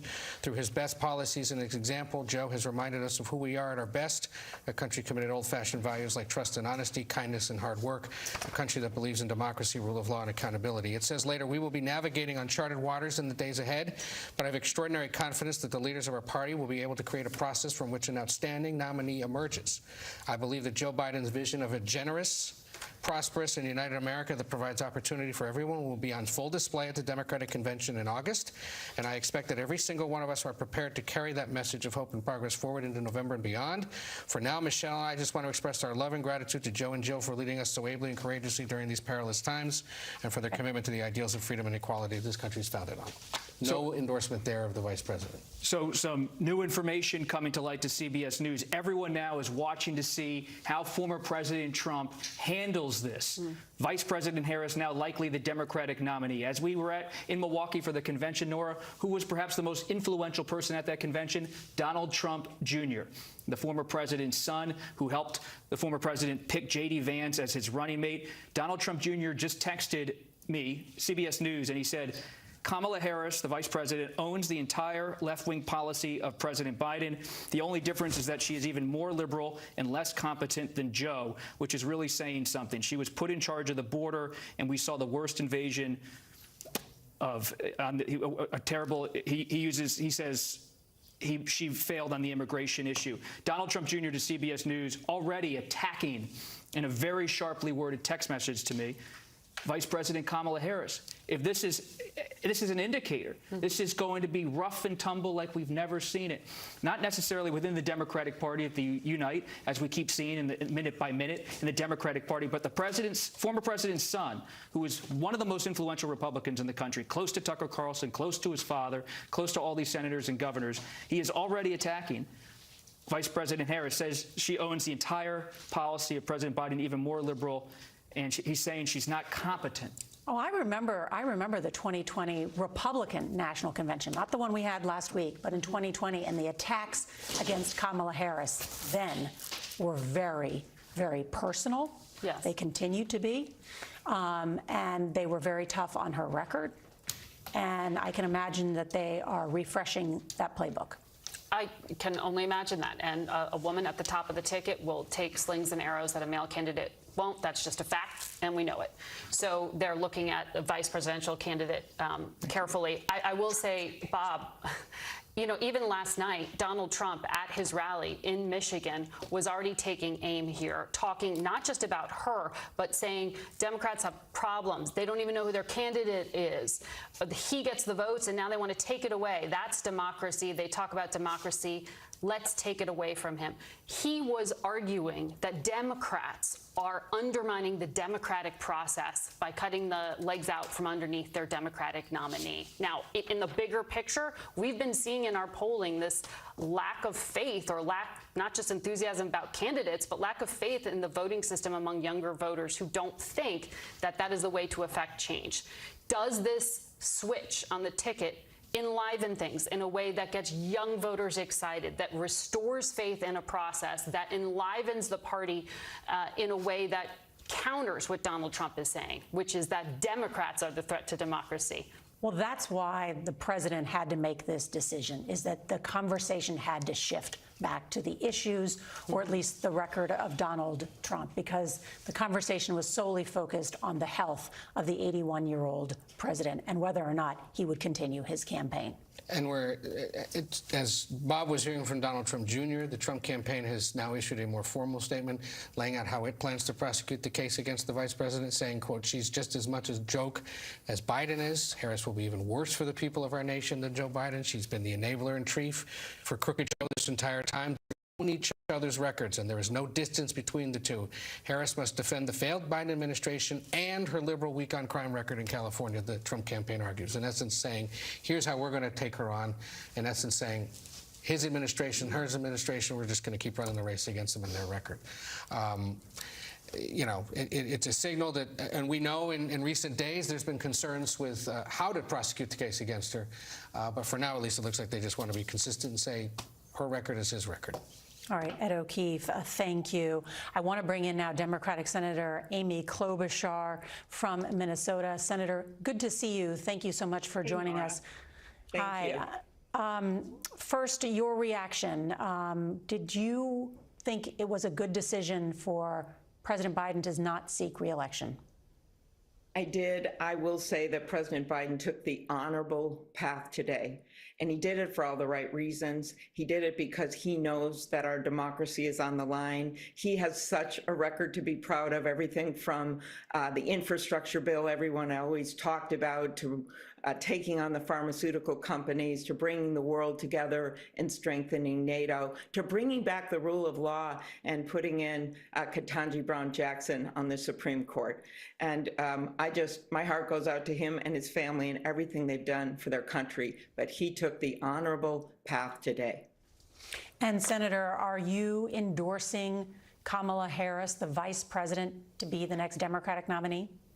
I am. I think you know, Nora, that Kamala Harris and I ran against each other for president.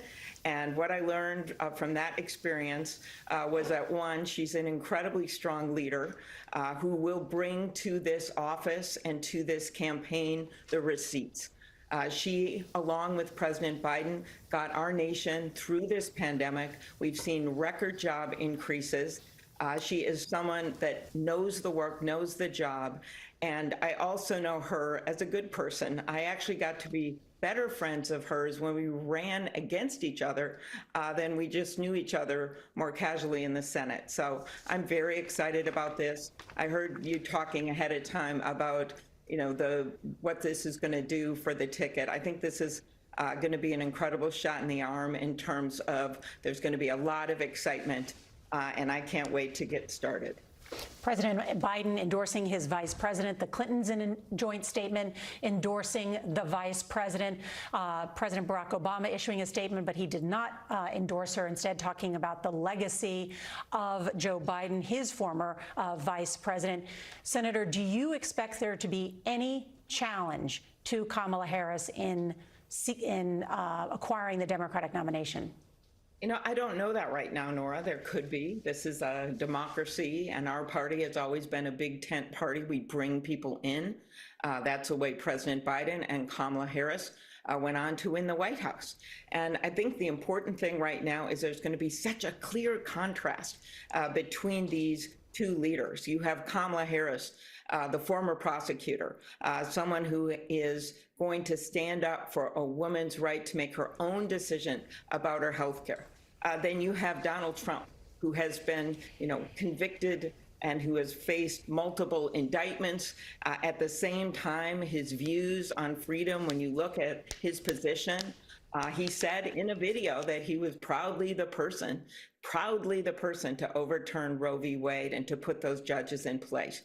You'll see the difference on their economic plans and standing up for people. It is Vice President Harris in her leadership role, and I worked with her on a number of infrastructure projects for Minnesota, who didn't just talk the talk. She and President Biden got it done. So I just think you're going to see a big contrast as we go forward. I cannot wait to see that first debate, coming up when those two are going to go head to head, because Kamala Harris is a fierce competitor, and she's going to go on to be the president of the United States. And who do you think she should choose, and who should the Democratic Party choose as her running mate? I think there are incredible quality candidates out there. She's going to have a lot to choose from. I think it's going to be an expedited process. There's not a lot of time left. So I think you're going to really see people coming together, and she's going to have to pick someone very soon. But I think you're going to have a lot of excitement. There is no shortage of running mates for Kamala Harris. Senator, we've, as you know, I have Margaret and Robert and Ed O'Keefe here who would like to get in as well on this breaking news. So I'll let Margaret go first. Senator, good to talk to you. As you know, women register and vote at higher rates than men in presidential elections. That's been the case for 40-odd years now. Do you think that that should be a factor in the selection of a vice president for Kamala Harris? In other words, do you think that there's a world in which she selects a female running mate, someone like Gretchen Whitmer, or does she need to lean in and shore up, frankly, a weakness for the Democratic Party among men? Do you have thoughts on that? I don't think she's going to shut anyone out. And what we want here is the most qualified person for the job. And I think today is the day, if I would say, in this fast speed dating that we're going to be going through for the vice presidential choice. But today is the day where we honor President Biden's legacy and his very difficult decision, which events that I think were not expected by a lot of people, happened quickly, and he made a decision, a patriotic decision for our country. And then we also celebrate the fact that someone with the skills and the leadership ability of Kamala Harris was endorsed by President Biden and many other of my colleagues. But for Democrats, if this is a race that Democrats have to win because, as you say, democracy is at stake, that selection of a running mate could really be decisive here.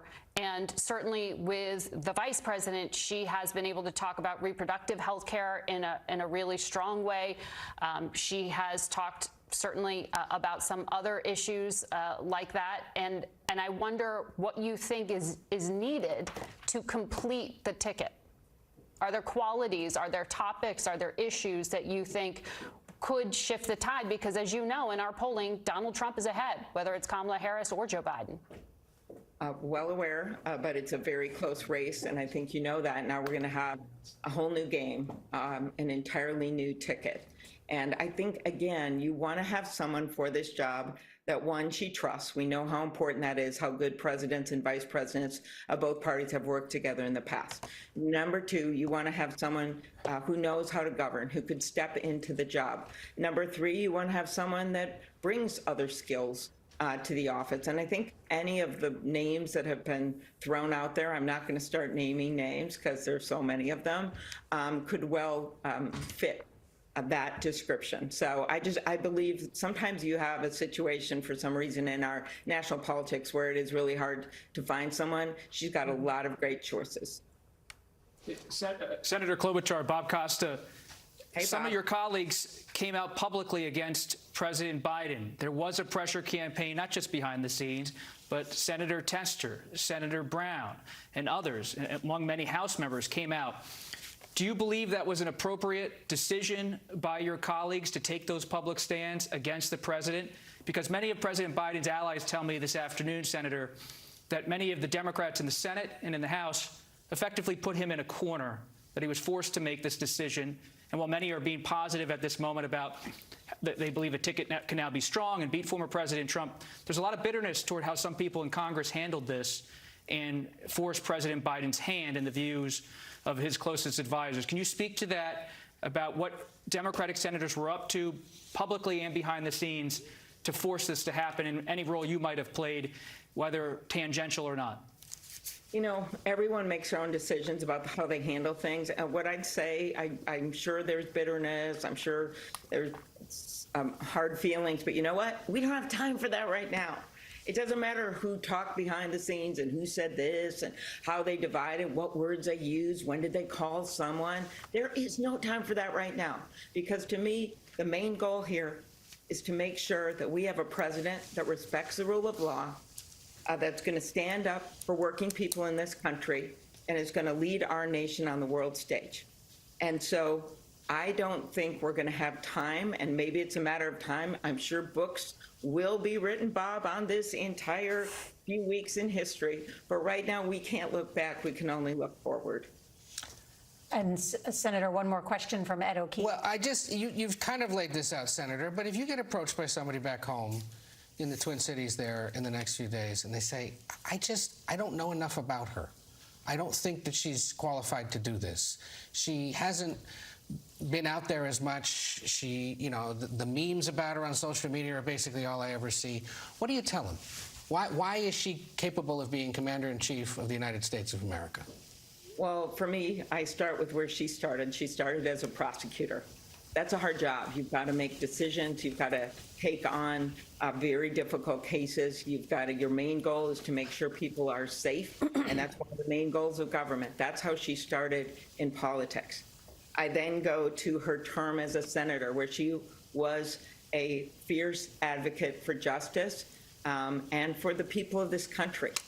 She stood up against, in our judiciary hearings, some of those very Supreme Court justices who made the decision to overturn Roe v. Wade. She stood up against those Supreme Court justices who issued the decision that has meant that 1 out of 3 women in this country are now living in states that have extreme abortion bans. I then move on to her time as vice president. We all remember what that was like when they came in. I was there on that inauguration stage under that beautiful blue sky, and I saw her get sworn in. And from there, she and President Biden had to get us through this pandemic. And we emerged from one of the most difficult times in our history, where we were in 300 million separate silos, where people weren't even able to go out and go to their grandma's birthday parties anymore. And we came out of that strong, so that our economy is not just stable, we are adding jobs and adding more jobs. They made a focus, and I remember Vice President Harris talking about this when we were debating each other for the presidency. They made a focus of making sure we got there on infrastructure, on manufacturing in America again, on bringing back the rule of law. So she is going to have more than a case to prosecute. She is going to have a case to be made for the future of America, and that's what's going to be on the line in this election. That's what I would tell my constituents. And I would also point to more than a few bridges and other things and broadband and practical things that this administration has brought home to them. Well, it sounds like you'll be able to talk the ear off of that voter, Senator. You asked me the question. No, I know. No, I know, Senator. Always, yes. Thank you so much for joining us on this historic day. We appreciate it. All right. It was great. And it is 4 o'clock in the east, 1 o'clock in the west. And for those of you that are just joining us, our breaking news: President Biden announced he is ending his re-election bid. It happened at exactly 1:46 p.m. Eastern time. The president writing in a statement that it has been the greatest honor of my life to serve as your president. And while it has been my intention to seek re-election, I believe it is in the best interest of my party and the country for me to stand down and to focus solely on fulfilling my duties as president for the remainder of my term. And then in a separate social media post, the president endorsed his vice president, Kamala Harris, to replace him as the party's standard bearer ahead of its national convention. That Democratic convention begins August 19th in Chicago. And we should note that President Biden is the first president since Lyndon Johnson in 1968 to decline to seek a second term. And in fact, no sitting president has dropped out of a race so late in the election cycle in American history. Robert Costa. It's really important we step back and look at the history. Politics is unfolding right now like a tide coming into the shore, but we have not seen anything like this since 1968.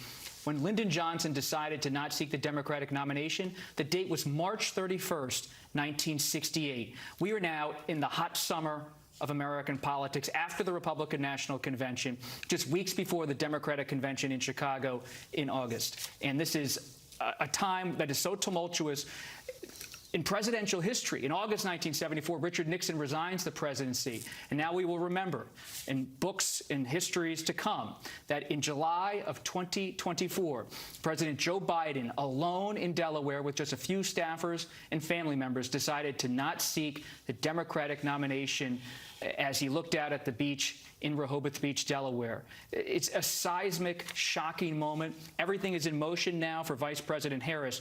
But for a president to decide to not seek this under pressure from his party, after thinking about the presidency going back more than a half century, it is hard to understate how much of a painful personal decision this was and how monumental of a political moment it is for the United States. That the sitting president of the United States faced a rebellion within his own party at a time challenging Donald Trump in a rematch between the two of them. Two men, 81 years old, 78, Donald Trump. There's so much about this campaign. And when I stepped off the set to talk to one of his closest friends, they said to me something very interesting. They said when Lyndon Johnson stepped away in 1968, at least Senator Eugene McCarthy and Senator Bobby Kennedy had the guts to run against him publicly. What makes President Biden so bitter this afternoon in Delaware is that at 81 years old, he had to relent to pressure that was often private from allies of former Speaker Nancy Pelosi and former President Barack Obama. And at this hour, we are hearing from the Vice President of the United States. Let's go now to Nancy Cordes at the White House. Nancy. Nora, we've just received our first statement from Vice President Harris since President Biden threw his endorsement to her. She says, on behalf of the American people, I thank Joe Biden for his extraordinary leadership as President of the United States and for the decades of service to our country. She goes on to say, it is a profound honor to serve as his vice president. I am deeply grateful to the president, Dr. Biden, and the entire Biden family. She calls what he has done a selfless and patriotic act. She says President Biden is doing what he has done throughout his life of service, putting the American people and our country above everything else. And then at the end, Nora, she says this: I am honored to have the president's endorsement, and my intention is to earn and win this nomination. Over the past year, I have traveled across the country talking with Americans about the clear choice in this momentous election, and this is what I will continue to do in the days and weeks ahead. I will do everything in my power to unite the Democratic Party and unite our nation to defeat Donald Trump and his extreme Project 2025 agenda. In short, Nora, she is saying that with 107 days to go, she's all in. Nancy Cordes at the White House with that new statement from the vice president. And Nancy, based on what you know from the campaign, the entire campaign team will now essentially unite behind the vice president. Is that correct? This afternoon, Nora, there are meetings taking place across this town as Democrats, both within the campaign, outside the campaign, shift gears as quickly as possible to transform this campaign into a Kamala Harris campaign. CBS News has just learned that the White House Chief of Staff, Jeff Zients, held a meeting with cabinet officials this afternoon to inform them of the president's decision, to explain to them why the president had done this. We know that there's a meeting coming up a little bit later among Democratic National Committee officials. There are 107 days to go, and this is a very large ship to turn. And as Amy Klobuchar put it when she just spoke to you, no matter who said what in the days leading up to this, now time is of the essence, and we simply need to buckle down and get to work if Kamala Harris is going to have a chance to beat the Trump juggernaut. Nancy Cordes at the White House with that new statement from the Vice President. Nancy, thank you. And Ed O'Keefe, this is a moment now for the Democratic Party. We have had some members of the party call for a mini primary. Yep. Will that mini primary happen, or will the party unite behind the Vice President? At this hour, shortly after 4 p.m. Eastern, there's no sign of anybody preparing to mount some kind of a challenge to her directly, understanding that she has the president's endorsement, and now with so much goodwill towards the president and his decision, be hard to challenge that, perhaps. But she also technically does get the money, and the reason is because the Federal Election Commission makes clear, if your name is on the official title of the campaign, and it is, to re-elect Joe Biden and Kamala Harris, it stays with her. So she starts with that pool of money, which would also be a big barrier to entry for anyone else who's considering it. I suspect we'll see a lot more maneuvering for those that might be willing to be her running mate, among governors, among senators across the country who've been mentioned, mostly men, though there is conversation about putting 2 women on the ticket. And just following up on that cabinet meeting, we know that most, but not necessarily all, of the Biden cabinet was on that call with the White House Chief of Staff, Jeff Zients. One of the people familiar with it said that Zients confirmed the reports of the president's decision, and they walked through the, quote, consequential work of this administration and the president's expectation of continuing the historic work of the administration over the next 6 months, in essence telling the cabinet, please don't go anywhere, we still have work to do. And they truly do. On the international front, reaction is already pouring in. We have the Prime Minister of the United Kingdom. We have Israel's president releasing statements. Joe Biden is still the commander-in-chief for at least another 5 months here. And what this does allow him to do, and what some of those trying to urge him to make this decision were saying, is focus on the commander-in-chief role, whether it is Middle East peace. We have the Israeli Prime Minister shifting his visit now to have a face-to-face meeting with Joe Biden to Tuesday. He'll be addressing Congress Wednesday. You have this effort to say to Joe Biden, focus on the things that you care most about in your legacy. A lot of that having to do with foreign policy, not just because of his time in Congress focusing on these issues, but because we're in such a moment of upheaval. And there is also a desire to signal to the world that America's not in disarray, even though our political system sort of looks that way right now. There's going to be a real push from the national security oriented officials to try to signal all is fine and well and moving ahead on a charted course, even though we know we haven't seen a political race like this. Mm-hmm. To build on what Nancy just said, Vice President Harris made this statement, and she said she will earn the nomination. She's going to work to earn the nomination.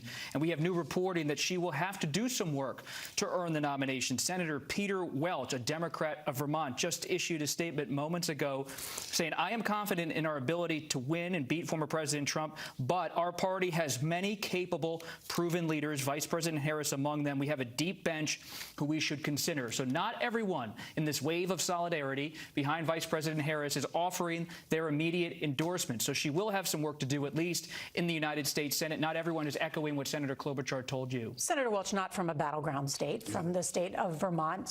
But a progressive. The progressive wing is the one to watch. He's also close friends with Senator Bernie Sanders. What do they do? So far, they may want to make a negotiation on the vice presidential selection, because there's going to be a big push already to have Governor Beshear or someone else from a region of the country where Republicans have done well to counter Senator Vance being on the Republican ticket. But look for progressives in the party to say, not so fast. We need to be considered too. for that number 2 slot. Although Pramila Jayapal, the head of the Congressional Progressive Caucus in the House, has endorsed very quickly. Endorsed Harris, but the vice presidential nomination, they're not going to want to see it just go quickly to someone they perceive as moderate, at least based on our conversations. Both of you bring up an excellent point, which is the congressional reaction. So let's bring in Scott McFarlane, who covers the Hill for us. And Scott, summarize what you have seen so far from Democratic lawmakers. We're getting it from both parties, Nora. It's a tidal wave of reactions, some of which is uniquely interesting and important. Let's begin, though, with Senator Chuck Schumer. The Democratic leader did speak with President Biden today as the announcement was made. He issued a statement of support for President Biden, but didn't mention Vice President Harris, nor did the House Democratic leader, Hakeem Jeffries, mention Vice President Harris. We're seeing this block of endorsements grow from her former colleagues in the U.S. Senate. Patty Murray, the top Senate Democrat who is from Washington State, third in the line of presidential succession, she's endorsed Vice President Harris. Mark Warner, chair of the Senate Intelligence Committee from Virginia, he's endorsed Vice President Harris. And all these other names, Elizabeth Warren from Massachusetts, who has the pulse of the progressive wing of the party, the chairs of the Congressional Hispanic Caucus, Progressive Caucus, Black Caucus, Asia Pacific Caucus. She is getting this influx of support that may make her difficult to catch because she's running now so fast out of the gates. We're also hearing from Republicans, Nora. No surprise. They're trying to fan some flames here, perhaps mechanize or weaponize this transition into a political benefit. The House Speaker, Mike Johnson, says President Biden should resign if there are questions about his ability to serve another 4 years. Does he have the ability to serve the next 6 months? Steve Daines, senior Republican from Montana, issuing the same statement, but also from Mitch McConnell, something different, saying it's Democrats upending the expressed will of the American people. What you're hearing from Republicans is this argument that Democrats are circumventing the democratic process, trying to push back on Democrats who, on January 6th and after the 2020 election, accused Republicans of trying to upend an election. And a couple other notes here, Nora. We're seeing some unique statements that are worth amplifying. Richard Hudson, who chairs the House Republican Campaign Committee. He's a North Carolina Republican who says this is a scandal, that there may be questions about who knew what about the president's health. You can see that thread getting pulled by Republicans.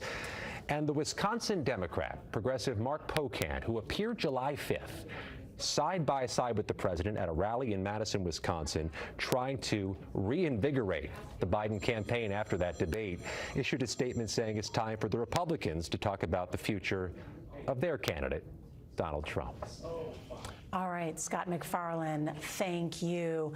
As we have noted, no sitting president has dropped out of a race so late in the election cycle and is now just less than a month before the Democratic convention in Chicago. I want to bring in David Becker, our election law expert. And David, let's talk about what happens now. What could we see at this convention? Well, we should first recognize, Nora, that as of today and as of yesterday, the Democrats had no official nominee. The way the process works is that during the primaries, delegates are earned by the candidates. President Biden won an overwhelming majority. Those people, of course, knew that President Biden was 81. They knew that Kamala Harris was the vice president at the time. And the nominee was not official by any means until the delegates vote. And there was some question as to whether or not that would happen early August or perhaps during the convention.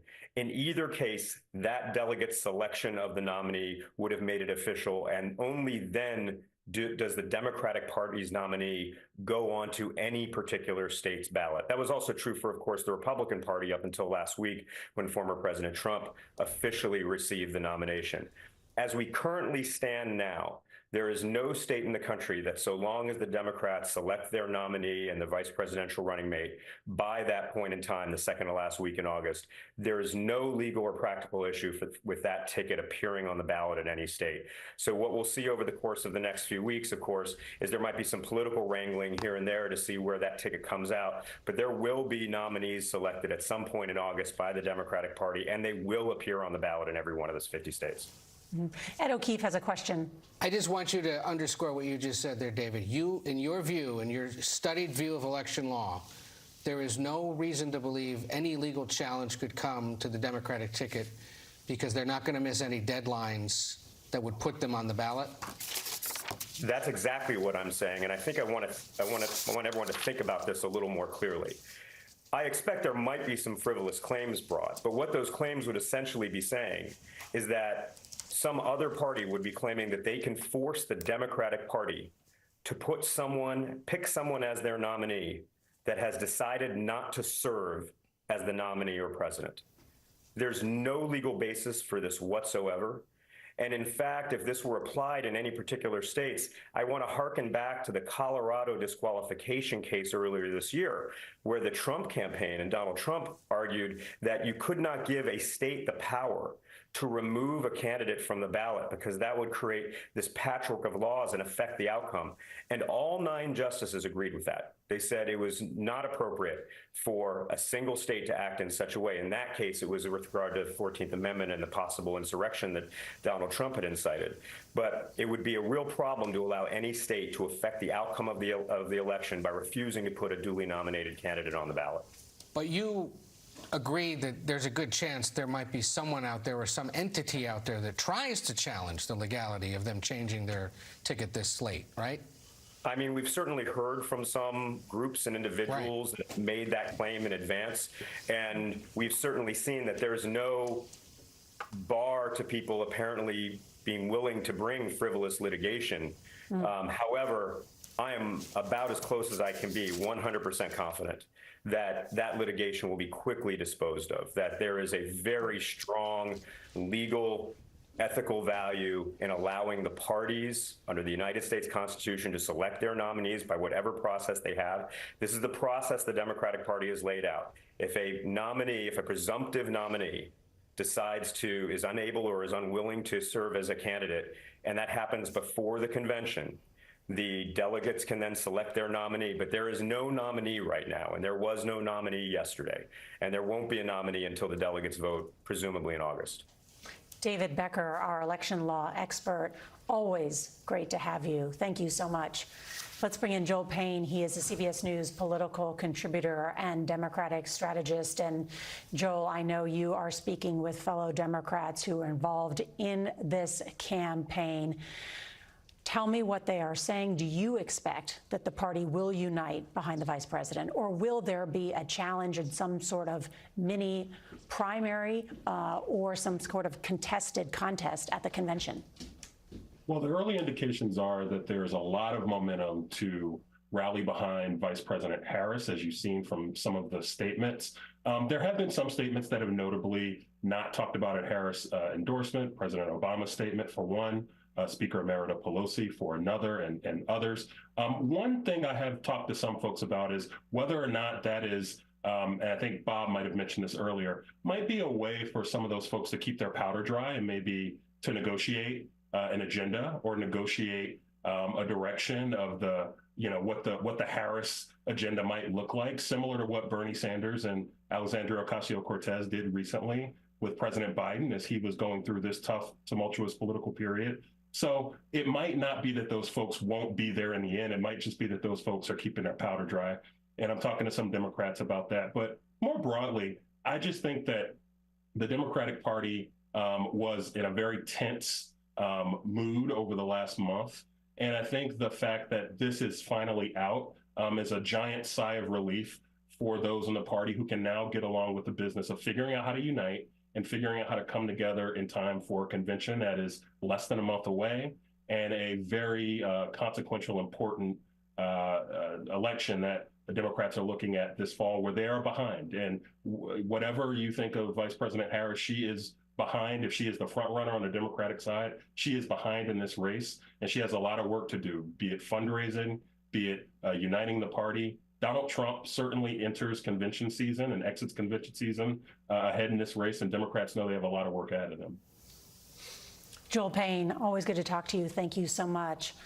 Also want to bring in CBS News political contributor Terry Sullivan. He served as the campaign manager for Marco Rubio's 2016 presidential run. And Terry, I mean, this is so unusual, of course. As you know, as someone who's run a campaign, you put so much money, you put so much research into running against one person. To have this change this late, what do you think is happening now in the Donald Trump campaign? Yeah, look, I've talked to some of my friends in the campaign, and, you know, they're less than excited. They were ready for a landslide victory against Joe Biden. And now they're just hopeful that the Democrats push and kind of force through Kamala Harris as the nominee instead of letting an open process, because she has to defend the same policies. Because at the end of the day, it's not about a debate performance. His numbers were polling terribly before that debate, and it was based on those policies. It's inflation, border crisis, and she owns those issues just like Joe Biden did. So I think she'll be just as weak of candidate as Joe Biden was, and I think that's what a lot of the folks within the Trump campaign are hoping for. Mm-hmm. And do you believe, though, that this gives a shot in the arm to not only the Democratic ticket, but also the base? Yeah, look, they're a little bit of the dog that caught the car, though. I mean, in that you know, it's interesting. The folks who seem to be the drivers behind forcing the president out for the nomination, be it Pelosi, be it Barack Obama, they have not endorsed. They didn't roll out with that statement, and I think that's rather telling. The people that are jumping to her support are all the same folks who were saying that Joe Biden's not going anywhere 12 hours ago. And so I do think there is a divide within the Democrat Party still. We'll see how it plays out.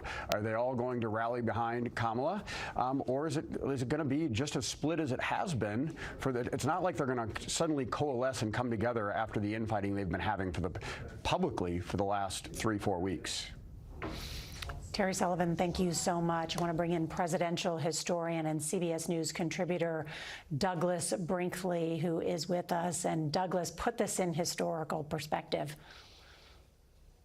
Well, it's not, in my mind, shocking. I mean, ever since the June 27th debate of Joe Biden, which was a disaster, people were saying something's got to give. It's been a steady drumbeat of disillusioned delegates and donors in the Democratic Party.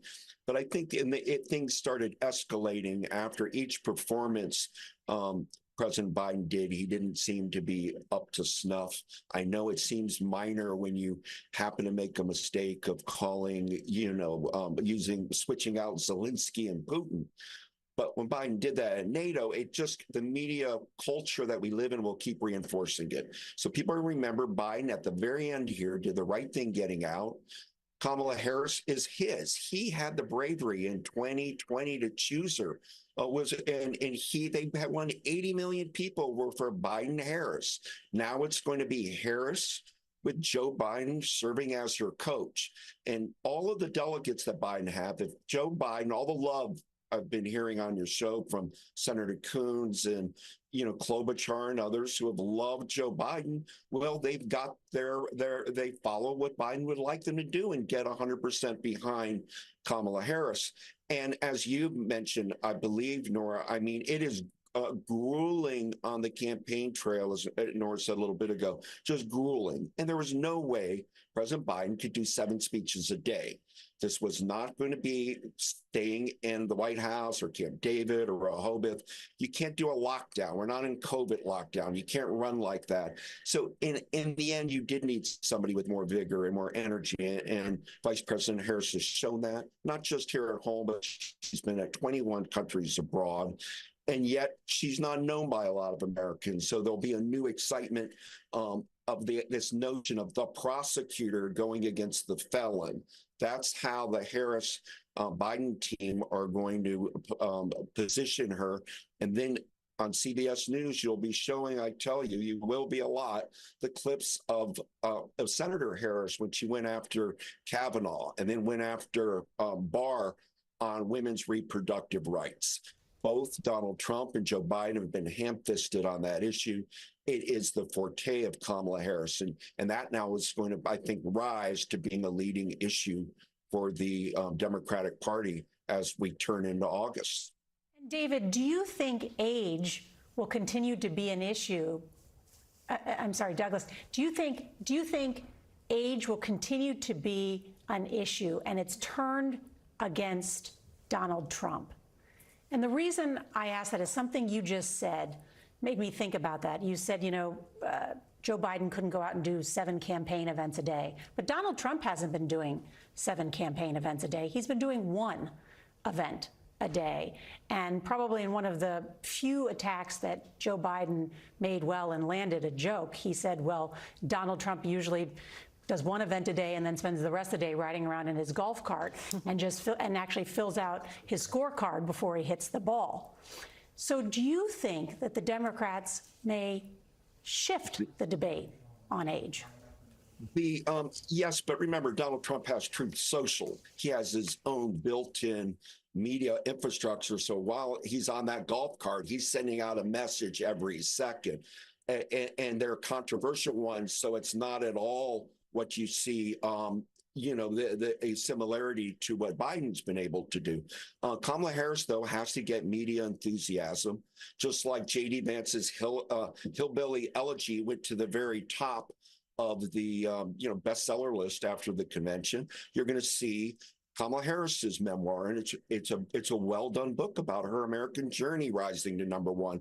And you're going to see photographs of her as a child growing up, and her time in Oakland, and her mother, and her time in Canada. And they're going to have to sell Kamala Harris's persona. Trump sold that a long time ago with The Apprentice, so he doesn't have to do that kind of introduction. She's going to have to, I think, probably hit more campaign stops than would be normal just to counter Trump's mega media sense. It's an excellent point.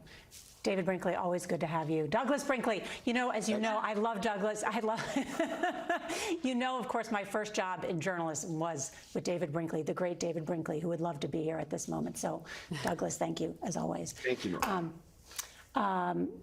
We're at such an unusual moment. The relentless pace of the news that we're even just following at this hour, which has me distracted because of the reaction that's coming in, the text that I am sending to people inside the Biden team. Because one of the questions that we have not answered at this hour is what finally put the president over the edge. We know that there was this rebellion within the Democratic Party, but there was also a large portion of the Democratic Party that was behind Joe Biden. He is sick, alone in Delaware with COVID. What changed today? We were told he's still in it. His campaign believed he was still in it. He was preparing to meet with the Israeli prime minister who's coming here to Washington. He's on the cusp of a potential peace deal. And so the question is, was it the money? Right. Was it someone in his family? Was it some new polling data? Was it all of it, Margaret? Well, and all of it publicly. Democratic leadership set up a permission structure for this public embarrassment over the past 3 weeks. This was not a conversation behind closed doors. It spilled out into the open because he wasn't coming to the conclusion that he was being urged to come to. And so this was, as I said earlier, death by 1,000 cuts. But we also know that there were threats. Just earlier on Face the Nation, I was speaking to Dean Phillips of Minnesota, who said there was talk of having an anonymous straw poll among members of Congress to express faith and confidence in the president. He was saying the numbers just aren't there. We only have a tally of, 40-odd people who went on the record. There were more lawmakers behind the scenes who were expressing doubts. And it's the down ballot races, it's the money, it's the public no confidence, it's the image on the world stage as well. It all has to have weighed on him tremendously, Nora. And, I've been looking at the international reaction that's spilling in. One thing that is going to be an attack point we've heard from Republicans so far, we just also heard from Russia. The Russian foreign minister coming out and saying all of this is a conspiracy of the American media and the political circles, that they hid the true state of affairs.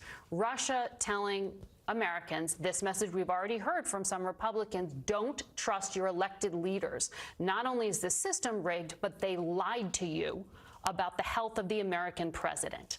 And now they've been forced to be honest about it, manipulating this. And I make that point because we know it was just 2 weeks ago that senior intelligence officials briefed reporters and said Donald Trump remains Moscow's favorite candidate in this election. He then goes on to select a vice president who is extremely critical of Ukraine and blocking aid. All these things building for Joe Biden to look at the what if. What if I lose? And that's who potentially could be stepping in there. You just have to wonder, what is it that triggered it for him? And our chief adversary, China. What about Donald Trump's relationship with the Chinese president?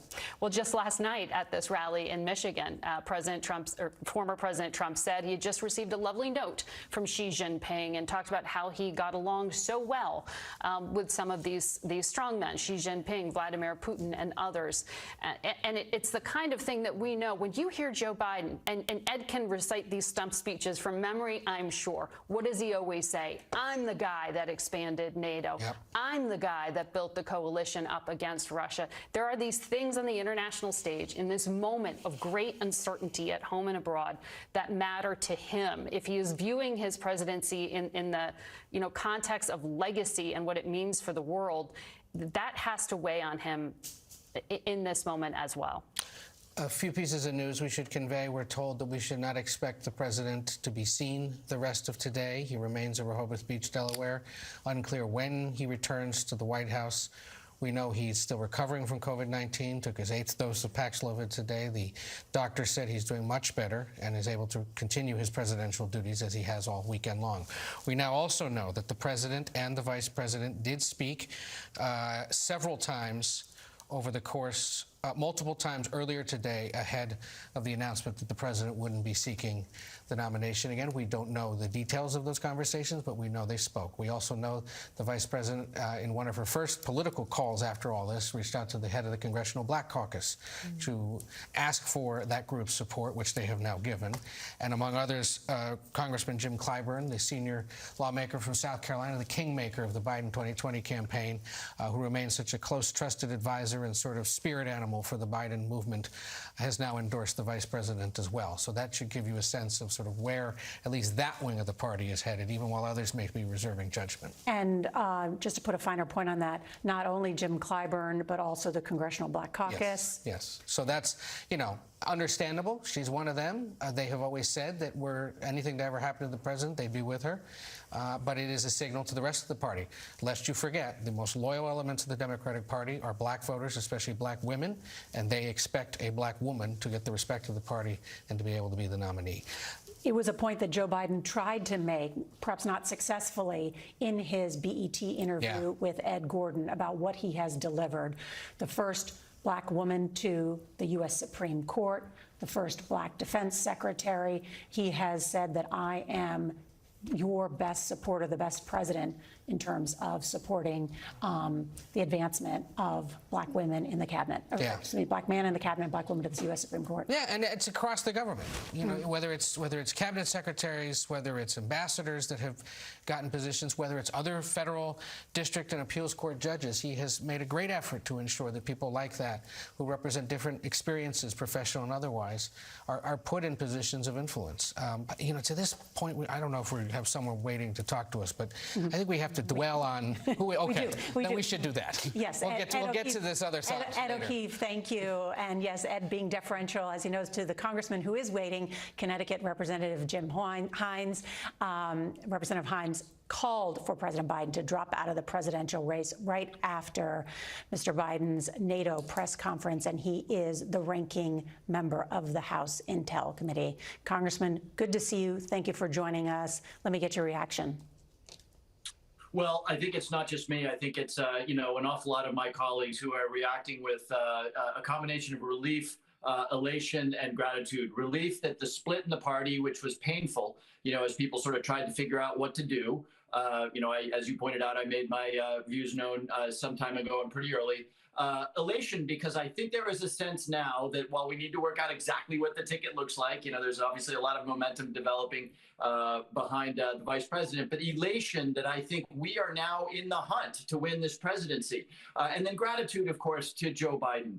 It was, I can speak for myself, it was enormously painful, given his accomplishments, given his decades of public service, to realize that he would probably lose to Donald Trump. So an immense amount of gratitude that Joe Biden chose to do what Nancy Pelosi did, which is to, at the very height of their powers, to step aside in favor of, probably a new generation. Not an easy thing to do when you are that powerful a person. Congressman Himes, are you prepared to endorse Kamala Harris? So I'm a big Harris fan, and I've been sort of arguing in the background as people said, well, what comes next? I've been arguing that, the vice presidency is a job that does not allow you to shine, right? And when you are vice president, every word you utter has to be consistent with the beliefs of the president, or you're not doing your job. I'm a big believer that Harris, when she is sort of freed from that obligation, her numbers are likely to rise and rise dramatically. Now, I was out mowing my lawn 3 hours ago when I got the news.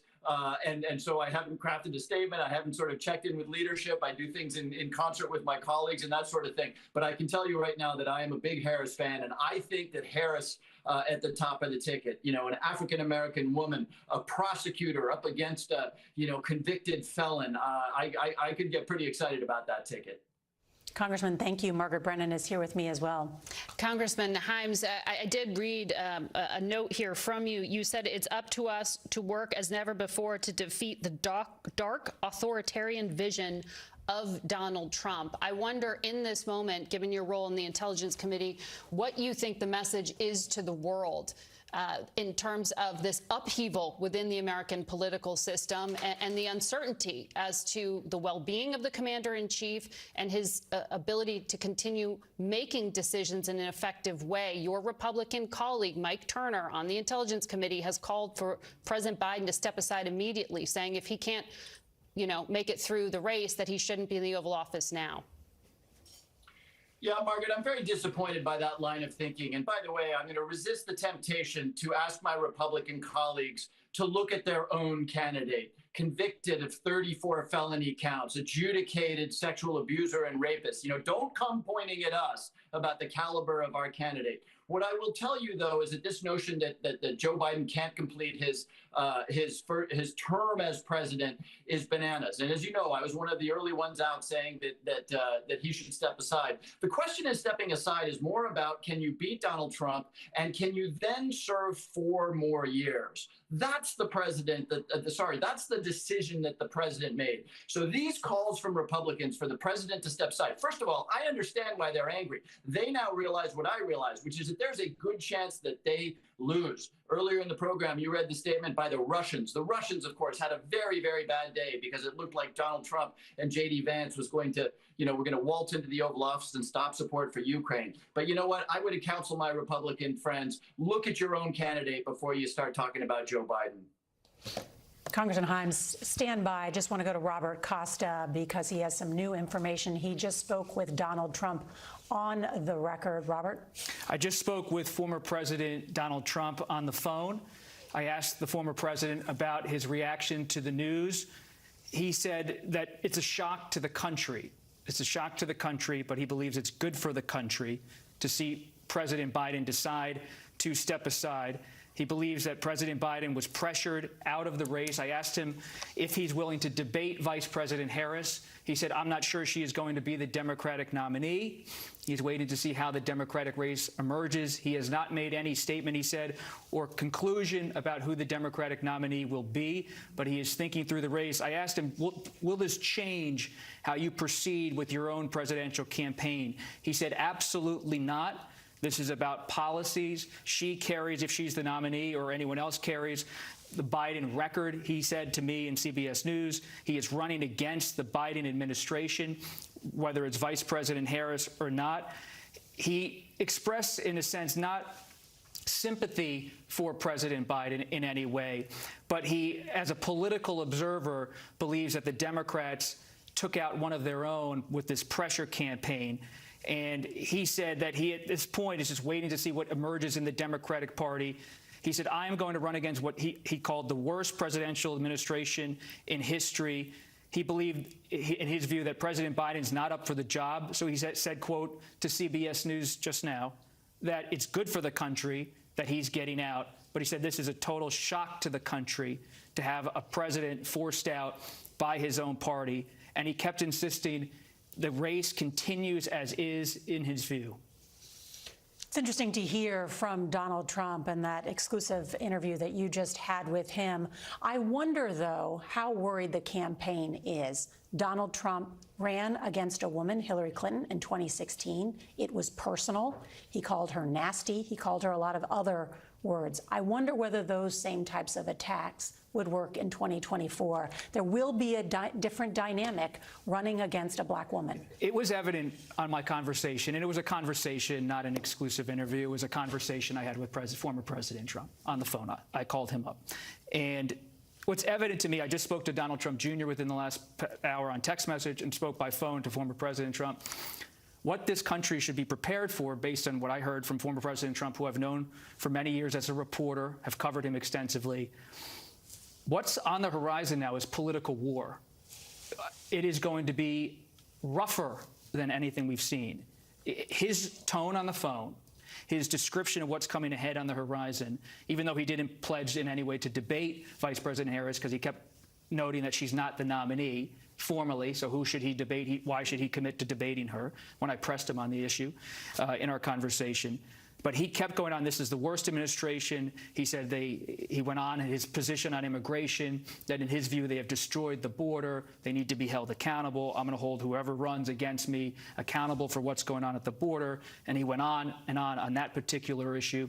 And he said he believes on the issue of the economy and the immigration, he can win this election, whether it's Vice President Harris as the nominee or someone else. And he expressed a lot of confidence that his searing message and attacks on the Democratic record will be effective. And so this is a moment where Democrats are coming together, but Republicans clearly, based on my conversation with the former president, the Republican nominee, and his closest allies in the last couple hours, they are preparing to ramp up their attacks because as Democrats see this moment as one of togetherness, perhaps rallying around Vice President Harris, it should be noted that Republicans do see this publicly and especially behind the scenes as a moment of weakness for the Democratic Party, where there's a soft underbelly, politically speaking, for them to come in and attack the Democratic ticket as there is this moment of transition. You know, I can remember the Bush-Kerry race and when John Kerry became the nominee. And I remember talking to a top official in the Bush campaign, and that official is saying to me, you know, only about this small slice of America really knows who John Kerry is. And as a Washington reporter, I said, what? He's a war hero. Everybody knows who John Kerry is. He's been in the Senate. He's been a prominent figure. And they said, no, and we're going to spend the next couple of months telling everybody what to believe about John Kerry, which became some of the most brutal attacks against a war hero, the Swift Boat veterans, just to recall that campaign of late.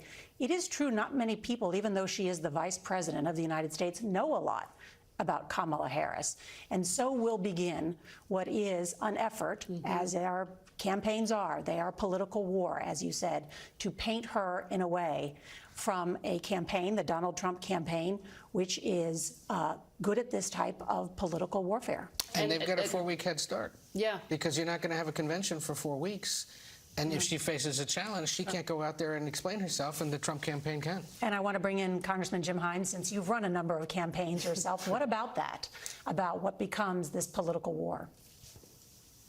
Well, of course, the election was always going to be hard fought, but I can't disagree with the analysis more, that the idea that this is an underbelly of the Democratic Party, you know what, if you're Vladimir Putin and you rule as a totalitarian, if you're President Xi and you rule without the support of your people, if you're Donald Trump and in 2016, your own people, by the way, your own vice president, wanted to throw you overboard, I can see why this moment would be scary. But do not forget what this moment was. This moment was a moment in time when the most powerful man on the planet listened to his advisors, listened to members of Congress, listened to senators and the congressional leadership, and took a huge selfless step in the service of the country. So the framing of this thing as a weakness in the Democratic Party gets it 100% wrong. We had a debate, and the most powerful man on the planet listened and undertook a selfless act. Take that, Donald Trump. Let's see you try to pull something like that, Vladimir Putin. So yeah, look, we don't have a lot of time, but we are going to think about young people who were completely unexcited by Joe Biden and Donald Trump.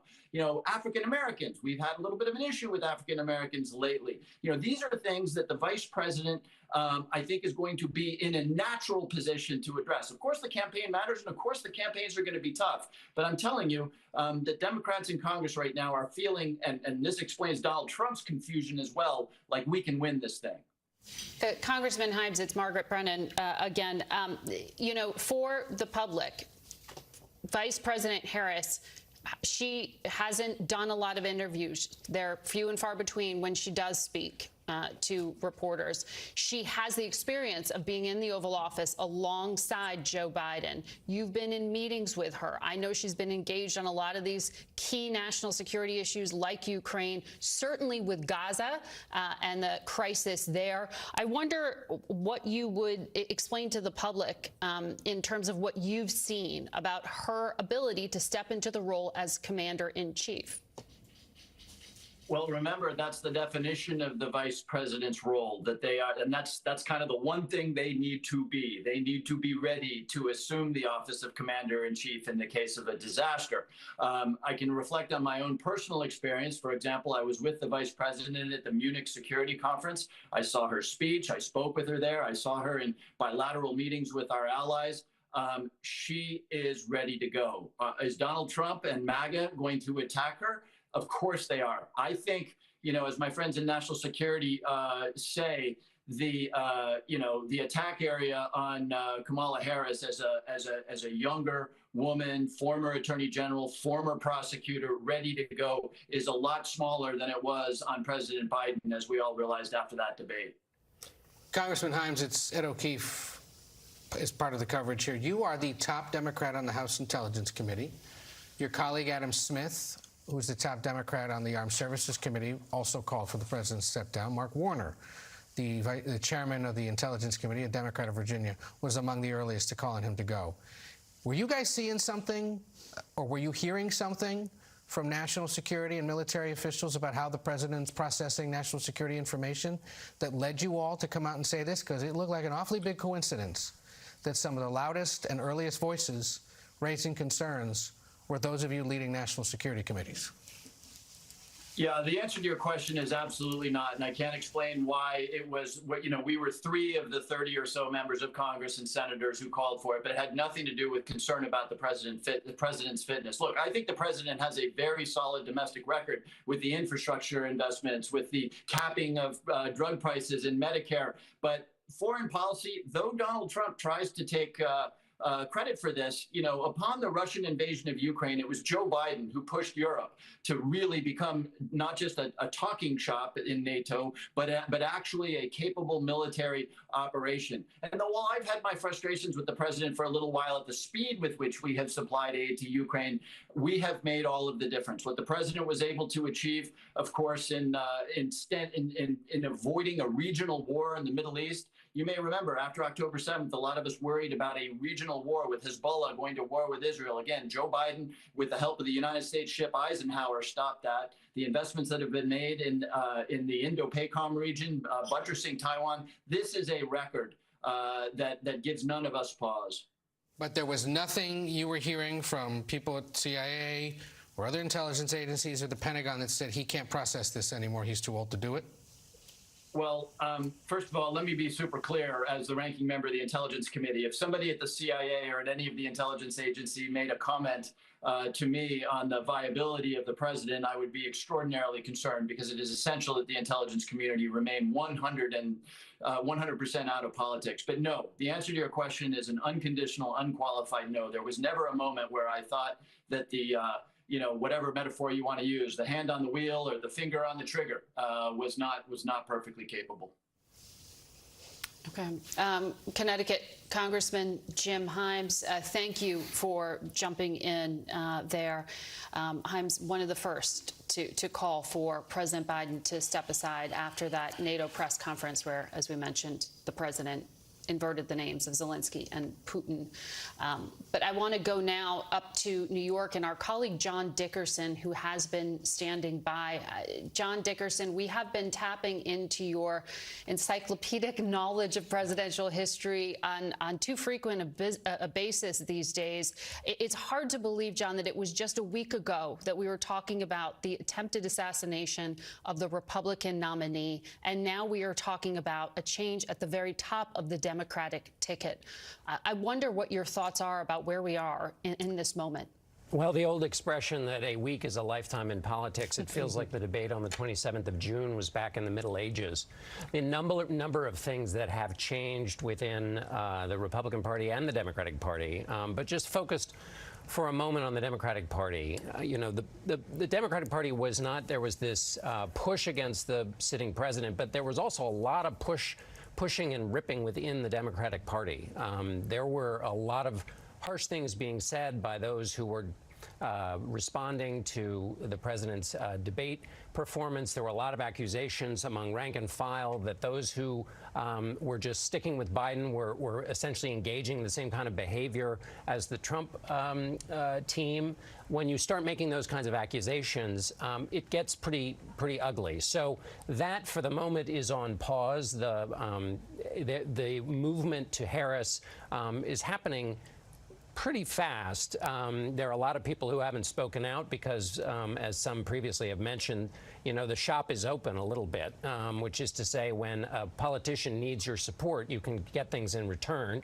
There are also members of leadership who have to make sure that any wounded parties or any people who might have a future in the Democratic Party are tended to and listened to and heard out. So that might delay some people from endorsing Harris. But at bottom, the Democratic Party had a problem it could not fix, which was the challenges of Joe Biden's age, because time only moves in one direction. And they were proved in the difficulty of fixing it by his performance from the 27th of June onward. Now they have a whole set of other challenges, some of which are not even known to us. As Nora was mentioning, the effort to define Kamala Harris will ramp up considerably. However, at least the thinking at the moment is it's a set of challenges they can address, whereas the signature one, blocking Joe Biden's successful candidacy, was one they really couldn't fix. So that's the way it feels at this nanosecond, but I have the right to completely revise everything in 5 seconds when it changes again. John, that's becoming part of the job requirement, frankly, for all of us to be quick on our feet in this moment. Stay with us if you would. I want to go to Nancy Cordes at the White House because I'm told she has some reporting for us. Nancy? Margaret, we're now hearing for the first time from a member of President Biden's family about this decision. CBS News had a brief conversation with Frank Biden, one of President Biden's two younger brothers, and here's what he told us. He said, "I'm incredibly proud of my brother. Selfishly, I will have him back to enjoy whatever time we have left. He is a genuine hero. Country over self. It sounds corny in our cynical political environment, but he nor I are cynical. The goal remains the same: defeat Trump and continue the work that Joe has done. My hope is that our party rallies around this heroic act." We asked him whether he feels that his brother's overall health and vitality played a major role in this decision, and he says, in my humble opinion, absolutely. So a member of the president's family now confirming that the president's health was indeed a major factor in this decision, and calling his brother a hero for making the decision to pass the torch to Kamala Harris. So, Nancy, sorry, can you clarify that the family is saying his health was or was not a factor? He's saying that, in his humble opinion, yes, the president's health and vitality played a considerable role in his decision. It's important to note Frank Biden is not speaking for the family writ large. This was simply a conversation between CBS News and Frank Biden. Unclear how much input he had in this decision, but he says that he believes that his brother's health did play a role, and he says that the goal remains the same: to defeat Donald Trump. Well, that is notable because to date, the family, the White House, the establishment has rejected the premise that there was anything that was challenging the president's mental acuity or his health, and that all these accusations were baseless, that it was just age and a few, difficult nights like he had on the debate stage. So that is a change in message. Ed? You were talking to John, and John, I'd be curious for your thoughts on this too. That the debate felt like the Middle Ages, and that was only about the 27th of June. I would take things all the way back to the first week of June, when the president went to France for the D-Day commemoration events, and then flew back on Sunday the 9th, and then flew again to Italy later that week. He bounced from Europe to Washington to Europe. And in the midst of all this, his son was under federal trial in Wilmington, lest we forget. His wife was ping-ponging back and forth from Wilmington to Paris to attend these events. There was incredible personal and emotional strain on the president. That's a great point. And had to be doing the day job of literally holding NATO together as they marked a major anniversary, and then go to Italy for similar high-stakes meetings, and then fly all the way to Los Angeles in mid-June for a $25 million fundraiser with the former president, and then had all these other things to do. It was incredible strain for anyone. That's what led to this debate night where he admits now he probably had worked too hard. And I just wonder, John, when we look back at his presidency, will that decision to have done that, to have not kept him in Europe maybe for those 3 extra days, or to send him at all in the height of this campaign season, could that have been the signal that just said to him, I can't do this anymore, I'm too old, and it clearly is straining me? But to me now, whenever I see this, I just think it started with that trip to Europe. It didn't start with the debate. And this whole 8-week period was just too much for an 81-year-old. The question of stamina. Yeah. I want to bring in Robert Costa on that point. Robert. So I also got some new reporting. One of the key constituencies we're watching right now in the Democratic Party is organized labor. The president's closest ally politically has been Sean Fain, the head of the United Auto Workers in this country. He has gone to union hall after union hall. Speaking to top labor sources in this country, they say that they believe Vice President Harris has been an ally and champion for the UAW and working people across this country. They're committed to defeating former President Trump, but they will meet in the coming days to decide next steps. Not any formal endorsement coming soon for Vice President Harris, but they offered a lot of positive support for her informally at this moment before they have a membership meeting with the UAW's International Executive Board. That is significant indeed. At this hour, President Joe Biden has said he will not seek re-election and is endorsing his Vice President Kamala Harris. We have heard from the Clintons in a joint statement saying that they endorse the vice president and, quote, will do whatever we can to support her, in their words, because as the Clintons say, nothing has made us more worried for our country than the threat posed by a second Trump term. We have also heard from the office of Barack and Michelle Obama, noting and talking about their dear friend, Joe Biden. Of course, they served together for 8 years. They have not yet endorsed Kamala Harris, but that is the expectation. A number of other Democratic leaders also weighing in at this hour, throwing their support behind the vice president, or some of the governors who could have been potential Democratic nominees saying they will not stand in her way. Let's bring in CBS News senior White House correspondent Weijia Jiang. She is at the U.S. Naval Observatory where Vice President Harris lives. Weijia? Nora, she returned here to her residence last night around 7:30 from Massachusetts following a grueling, intense week on the campaign trail, where, as you have been talking about, she was fiercely defending President Biden at every turn that she could, anytime that she had an opportunity to talk about the fact that he is staying in the race and that she was standing by his side. But of course, we know now that she faces a massive decision here, and we know that she and the president spoke several times today before he made that announcement. And whether she is here or not, we aren't exactly sure, because there is not always a protective group of reporters that travels with the vice president, and we don't have details about her movements for today, but certainly you can imagine that she has been on the phone in many conversations talking about what's next for her, and of course who she might run with. And Nora, I spoke with sources who say the big question is who can fill the void that President Biden is going to leave from the ticket. And they believe the list is actually quite short, and as you mentioned, include many of those, some I should say, because it is short list, some of those Democratic governors, especially in swing states. But I also heard from one source that we should be looking at former Secretary of Labor Marty Walsh, who was also the mayor of Boston at one time. Of course, everybody has something to say about this, and we won't know until we know about that short list exactly what it is. But this is a monumental decision that the vice president is trying to make right now.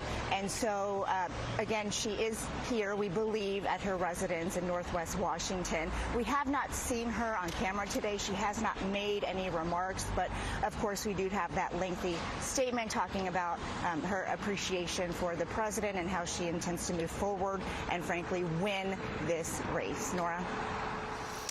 Weijia Jiang at the U.S. Naval Observatory, where the Vice President of the United States lives and where Kamala Harris is believed to be meeting with advisors at this hour after speaking with President Joe Biden.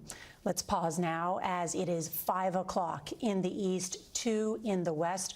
We are on the air because in a momentous decision, President Biden says he is dropping out of the presidential race, saying in part, quote, "It has been the greatest honor of my life to serve as your president. And while it has been my intention to seek re-election, I believe it is in the best interest of my party and the country for me to stand down and to focus solely on fulfilling my duties as president for the remainder of my term." Mr. Biden then followed shortly with another statement endorsing Vice President Kamala Harris. And we have seen that within the past hour, Vice President Harris responded with her own statement. Let me read from that. "I am honored to have the president's endorsement, and my intention is to earn and win this nomination." Also, we have heard from the Clintons, Biden ally Jim and Representative Jim Clyburn, Minnesota Senator Amy Klobuchar, all among some of the high-profile Democrats sending their messages of thanks to President Biden and also endorsing Vice President Harris. Now, President Biden says he will address the nation later this week. Let's go to John Dickerson. And what a political earthquake. This decision by the president throws this contest into chaos. Yes, and aftershocks to come, for sure, not just because we've all been conditioned by the events of the last few weeks to be on guard for big political developments that come quick and fast, but because this opens up a lot of activity. There's, as you mentioned before, the attacks that will begin from the Trump campaign. That question of vice president and who that pick will be, it will be the first presidential level decision that Kamala Harris will make if she, in fact, goes on to become the nominee. And all the movement here seems to be going towards her, and because there's not a real alternative. And if somebody wanted to be the alternative, they would have to get out there fast as these endorsements keep coming pretty darn quickly. But the decision to pick a vice president, one of the challenges for Harris is will voters, and there'll be a lot of guessing about the voters, and we're just going to have to sit tight and wait to see what the polling shows, but will voters judge her as a possible commander-in-chief against the alternative, Donald Trump, or against some other standard? That's one question. Sometimes related to that is how does she make decisions? And the vice presidential pick is one of those things. And that's something that's got a lot of political sensitivity, and it's coming at this time where she's going to be facing thousands of decisions right now about what to do next and where. But that vice presidential decision will be a kind of stand-in for presidential level decisions for Harris. And so it's not just who's in the job, but the rationale for it and how cleanly that comes off, because sometimes vice presidential picks can wound a candidacy.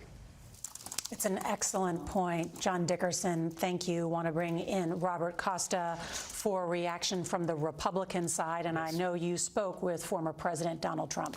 Yes, just in the last few minutes, I did speak with former President Donald Trump.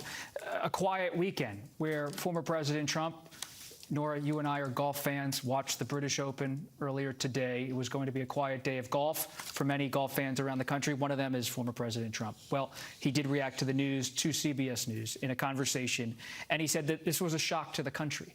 Shock to him, but it really a shock to the country. He said it's also, quote, good for the country.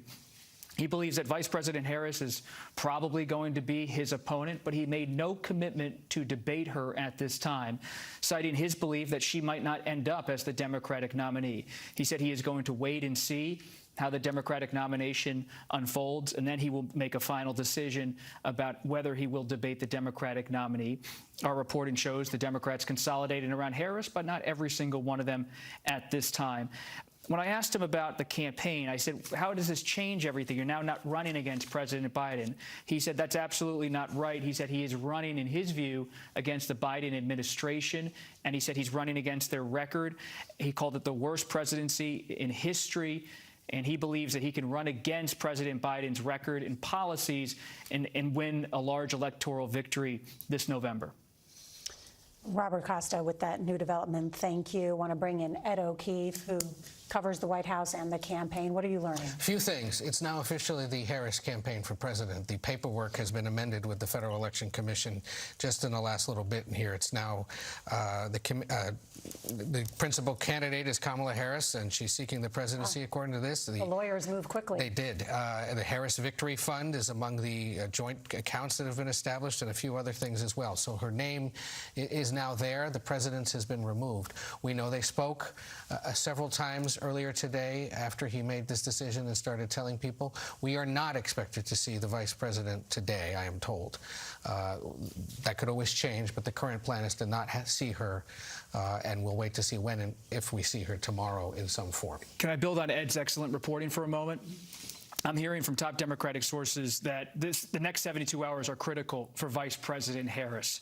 Does she wait for President Biden to speak? He has said he wants to address the nation in the coming days, or does she go public immediately? Will she hold a news conference? Will she meet with Democratic leaders and answer questions in a public forum? And we're still waiting to see what Senator Bernie Sanders is going to do and others. For example, just weeks ago on Face Nation, Senator Sanders said, when I said to him, what will you do if President Biden drops away from the ticket? He said, well, right now I'm focused on running for re-election. And he said, again, right now that's my focus. So a lot of Democrats so far are being somewhat coy about what they're going to do. If she can't assert herself immediately as the de facto Democratic nominee, now, as Ed reported, she's doing it legally, professionally, politically, but it's not a done deal. And so this is such a crucial window for her to establish herself forcefully as the nominee, because if anyone sees daylight there and they're ambitious, they might step in and start to stir the pot. The vice president facing fresh scrutiny at this hour as she attempts to become the Democratic nominee with the backing of the current president and a number of top Democratic lawmakers. Want to bring in Senator Peter Welch of Vermont. He joins us. When he called for President Biden to drop out, Welch said, in part, the good news is that President Biden has united the party and created a deep bench that can defeat Trump. Vice President Harris is capable, proven leader. Senator Welch serves on the Judiciary Committee and joins us now. Senator, good to see you. Will you endorse the vice president to be the Democratic nominee? I'm not endorsing right now, and I'll tell you, it's really important for her. She's clearly, I think, in the process of clearing the field. But it's really important for us as Democrats to take advantage of the extraordinary energy that's been unleashed by the president's decision to step aside and show that we're confident about engaging everyday Democrats to participate in this. My view is that our nominee, in all likelihood, I think Vice President Harris, is going to be strengthened by a process that's seen as open. So that I think it will really be terrific for her to make contact with everyday Democrats, not just members of the Senate, House, and the governors. Senator, the election is 4 months away. You think you have time to have a primary? Well, it's not going to be a primary. The DNC is going to have to set up a truncated process. But I do think there's enormous unity. One of the gifts that President Biden gave us is a unified party on two issues. One is keeping Trump out of the White House, and the other is continuing his extraordinary legacy. So the various people who've been mentioned all have embraced those two principles, and that's what unites Democrats. So this is not a situation like in 1968 where you had the pro-war and the anti-war Democrats at each other's throats. This is a convention where everyone is celebrating the extraordinary accomplishments of President Biden, the desire to continue those, and the existential challenge we face of protecting our democracy by keeping Trump out of the White House. What effect do you think it has had during the Republican convention as the Republican Party was unified and putting together an indictment of the Biden-Harris administration, that the Democratic Party was not able to mount a successful counter-argument and was essentially in disarray as this rebellion was against the current sitting president? What effect does that have? I think there's a place for candor in politics. And what we saw in that debate was that the aging process had cast its gaze on President Biden. And it created a real anxiety for us because we had a president we revered, whose record we really admired, for whom we had great affection, but where there was enormous doubt and where the election was going to be about his health as opposed to Trump's threat. And we dealt with it. And then, it's a testament to President Biden's character that this man who's been intensely competitive, who's had to make decisions that affected him personally and politically, he had the office he loved the job and was doing a great job, but he ultimately came to the conclusion that it would be better for the country if he stepped aside. And that takes a lot of humility. So we went through this. It was real. We did it openly. And the president has now given us space. So, I think people understand that. And I think that candor in politics is a power that we can use to our advantage because people think that's real.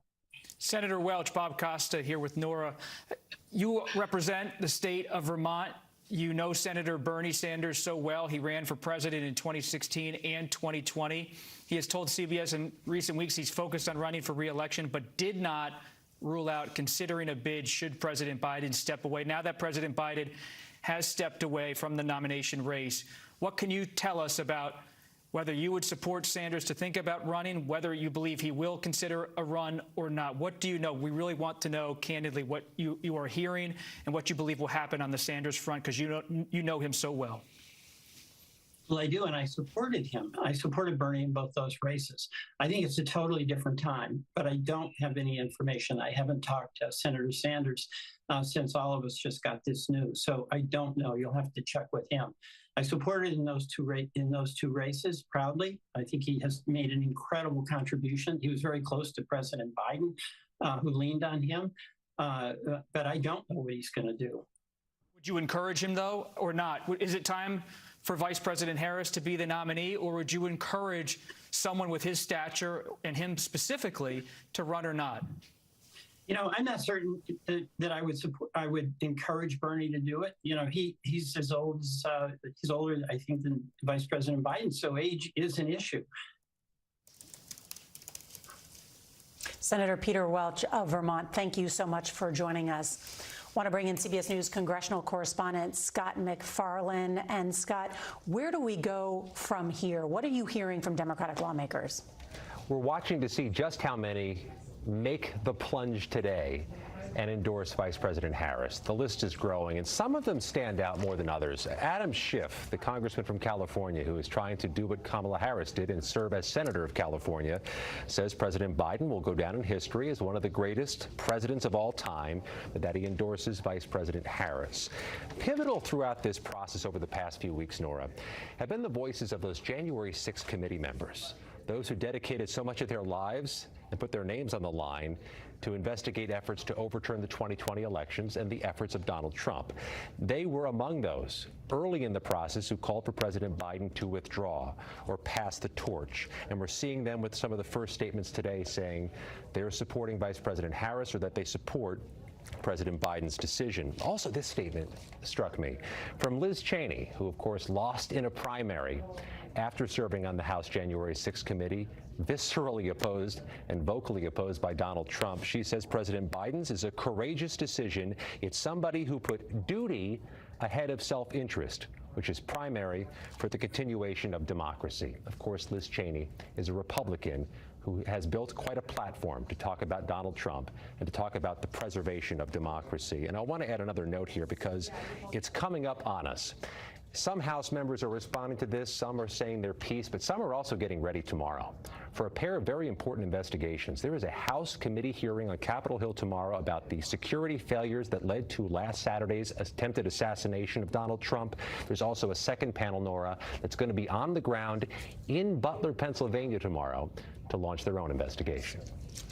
That is an excellent point. Scott MacFarlane, our congressional correspondent. So much going on in this presidential contest, as well as the investigation underway into what happened in that attempted assassination of Donald Trump. I want to bring in Joel Payne. He's a CBS News political contributor and Democratic strategist. Joel, what is happening now inside the Democratic Party? Will they unite behind the vice president? I think there is certainly an element of the party that is starting to unite around Vice President Harris. You've seen a lot of supportive statements. There is some tension out there about others who might want an open primary process. By the way, Nora, I think part of the reason why we maybe were delayed in President Biden's decision that he reached today is because of this eventuality on the other side of this decision. Do you unleash chaos by potentially opening up a very ugly, nasty primary? The Democrats who I'm talking to don't anticipate that. They anticipate that even if you don't have folks immediately fall in behind Kamala Harris, that there will be a more orderly process, that this will not feel like chaos. But of course, we have seen a lot of unexpected, unpredictable things over recent weeks. And so I would advise people to continue to buckle in. But, you know, one source I talked to who runs Democratic congressional campaigns, you know, on the front line in particular, was telling me that, you know, Joe Biden's popularity had gotten to such a low point that, you know, someone like Vice President Harris at the top of the ticket has nowhere to go but up. And that will, you know, that they are anticipating that will have downstream impact on a lot of Democrats who are running, you know, with what we assume might be Vice President Harris on the ticket this fall. That was a real challenge and a real concern. That was part of the reason why Nancy Pelosi and Hakeem Jeffries and others were agitating for President Biden to make this decision because of that impact on vulnerable congressional Democrats. So already some of the folks who I'm talking to in that space are telling me they anticipate that having that change at the top of the ticket could lead to just better outcomes and better possibilities for Democrats holding on to the House and overall having a more united Democratic front in some of these battleground states across the country. Joel Payne, thank you. I just had a moment to go back over the statement from Barack and Michelle Obama, and they are supportive of President Joe Biden's decision not to seek re-election, and they praise his outstanding track record as president. And yet in a paragraph sort of buried in this long statement, the Obamas say, "We will be navigating uncharted waters in the days ahead, but I have extraordinary confidence that the leaders of our party will be able to create a process from which an outstanding nominee emerges." Why aren't the Obamas backing Vice President Kamala Harris? That's a good question. Well, that's a good question. There is some tension between the Obama and Biden camp right now. And as Senator Welch just told you here on CBS, there is a bit of hesitation among some Democrats to get ahead what they believe will be a truncated process to formally make Vice President Harris the nominee. As we detailed earlier in our conversation, Vice President Harris has known President Obama since he was a state senator going to San Francisco for fundraisers. She helped him in Iowa in 2008 when he ran for president. There is a relationship there. And I would be surprised that if in the coming days President Obama did not formally get behind Vice President Harris, but there is a sense among some people close to President Obama and President Biden that they can't be rushing out statements because of the sensitivity Biden has about how this has played out. President Biden, especially his closest advisors and family members, are unhappy that they feel he was put in a corner to make this decision. Often they feel his hand was forced by those close to President Obama. And for President Obama to let President Biden have his moment with this decision. Think about this. President Obama knows that President Biden is now in Rehoboth Beach, Delaware, making the biggest decision of his career with a statement because he's coughing as he looks at the shore with his family, because he's recovering from COVID. To then start making this about Vice President Harris in the annals of presidential history would be perhaps a step too far because of this sensitivity. In the wake of that debate, which so many Democrats say was disastrous, I have been told that President Obama and President Biden have only spoken once, maybe once more, but likely only once, that there's a real belief that in the Biden camp that Obama didn't play this as they would have had hoped. They want him to be on the trail to help the Democrats. But I'm not surprised that President Obama is just trying to leave it be with President Biden, knowing he's recovering from COVID, coughing, as he makes this decision. It's still notable, though. Oh, sure. And let me bring in John Dickerson, because I'm looking at the contrast in statements between the Clintons, who said there is no greater threat than Donald Trump. And so they wholeheartedly have put their support behind the Vice President, Kamala Harris. The Obamas are saying that they have confidence that the leaders of our party will create a process from which an outstanding nominee emerges. Is there time for the Democratic Party to go through a process? You know, there is time, but every little detail of a process that you create, even if it's a truncated one or a mini primary or whatever, every little detail becomes something to fight over. So there is an advantage to a process in the sense that you get the rank and file to feel like they weren't just being forced into a decision. There are some people who wanted Joe Biden to stay. So they already feel like the kind of a cabal plus the media has forced a good man out of a job that they think he should be reelected to. And so what do you do with the people with those bruised feelings? Forcing them into a new nominee right away might not soothe those feelings. I think Bob is exactly right in the sense of you've got to also create the conditions for the party and everyone to celebrate Joe Biden, who has just done something that the more they celebrate what he's done, the more of a contrast they draw to Donald Trump. As Liz Cheney said, here's somebody giving up power. Okay, somebody who their whole career was counted out. So it's giving up power and moving against personal instinct, which is I'm going to show them when they count me out, and it's worked for him. And that's quite a contrast to Donald Trump, who was so desirous to hang on to power that, according to the leaders in his own party, he inspired an attack on the Capitol. So to the extent that you celebrate this decision by Joe Biden in this period of time and don't immediately get on to Harris, it actually works to the Democratic Party's benefit. It's an excellent point, John Dickerson. Thank you. I want to bring in Margaret Brennan, who also has some new reporting. Margaret? Well, Nora, I know we're all looking at the timeline saying they don't have a lot of time in their favor. And really, typically, it takes about 2 months to vet a vice presidential candidate, is what I was told. Some of that already underway. It's now underway in an expedited basis. And Democrats are all buzzing about who that could be. And when we look at the thinking here of what Vice President Kamala Harris has to weigh when she makes her decision, there's the chatter about, does she go all-female ticket with Governor Whitmer? Or does she also take into consideration the idea that perhaps she should pick a lawmaker? And if she picks a lawmaker, she can't pick one from a state with a Republican governor, because they would lose that very, narrow majority they have. So there are all these little factors that are being weighed by the vice president at this time. And certainly we know some of the names. There are no surprises on this list. But when you hear, for example, Mark Kelly, the senator from Arizona, does that speak to Kamala Harris, the vice president, in a way that says we can put gun violence at the top of the ticket as an issue? We can put someone who has, a competitive, there's a competitive Senate race in that state, and Democratic governor who would likely appoint another Democrat to that spot? Or do you go with the two governors I've heard the most about in recent days, Governor Shapiro of Pennsylvania, who just had a powerful speech last Saturday and Sunday, Nora, in the wake of the rally with the assassination attempt on Donald Trump, someone who has been vocal about the scourge of anti-Semitism in this country. Also hear about Governor Beshear quite a lot as well. Remember the other night when we were at the convention and John Tester issued his statement, being one of the first Democratic senators to say he's got to go, but we've got to open up this nomination process to others.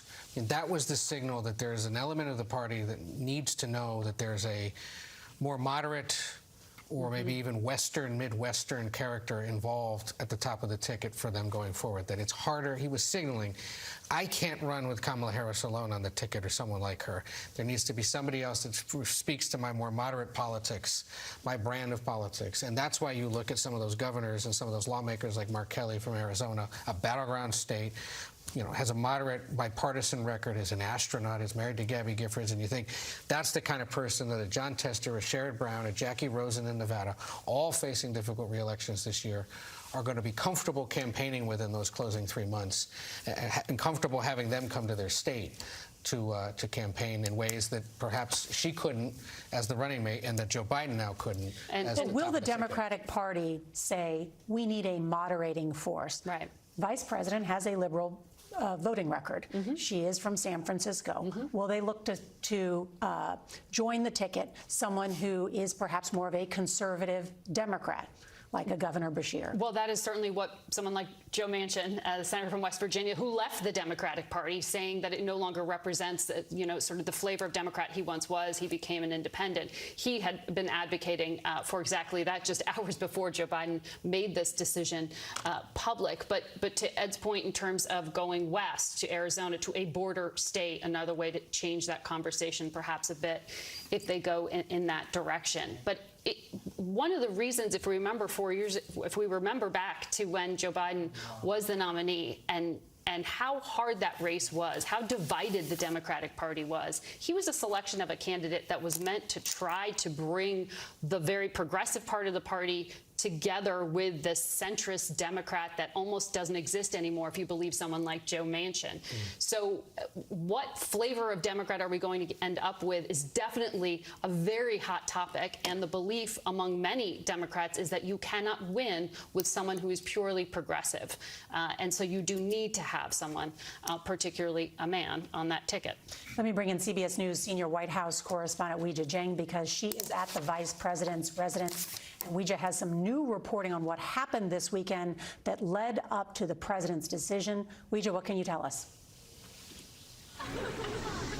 Nora, that's right. I think first we should remember there were 3 things that President Biden said might be able to change his mind when he was being pressed about whether he would even consider leaving the race.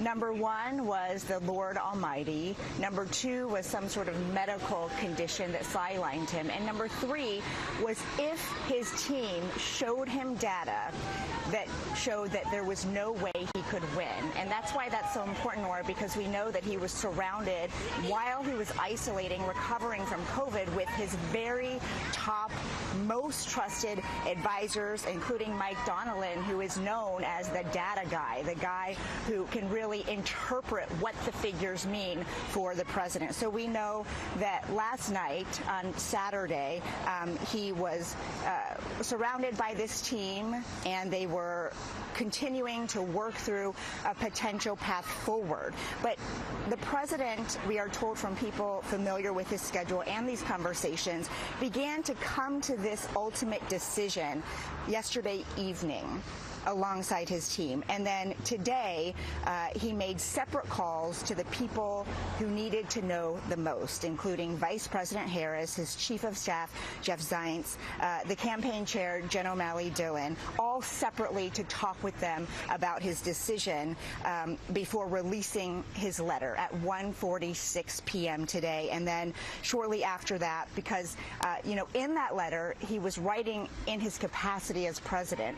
He said he was appreciative of Vice President Harris for being an extraordinary partner, but there were questions about why he did not formally endorse her. Well, then, half an hour later, from his campaign account, he did release a tweet, a statement formally endorsing her, asking America to fully get behind her. And then in the mid-afternoon, we know that there was a senior staff call, and that, as we've been reporting, that Jeff Zients held a call also with the cabinet and members of the cabinet to just bring them up to speed with what's going on.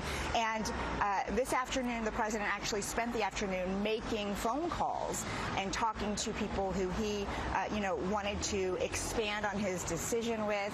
And, as you can imagine, this is a very difficult time for the president. And at one point, it seemed like he was so dug in that he wasn't going to reconsider. But of course, it became untenable, and he came to this decision that affects so many. But here at the vice president's residence, we have not seen a glimpse of her yet, and we are told we should not expect to today.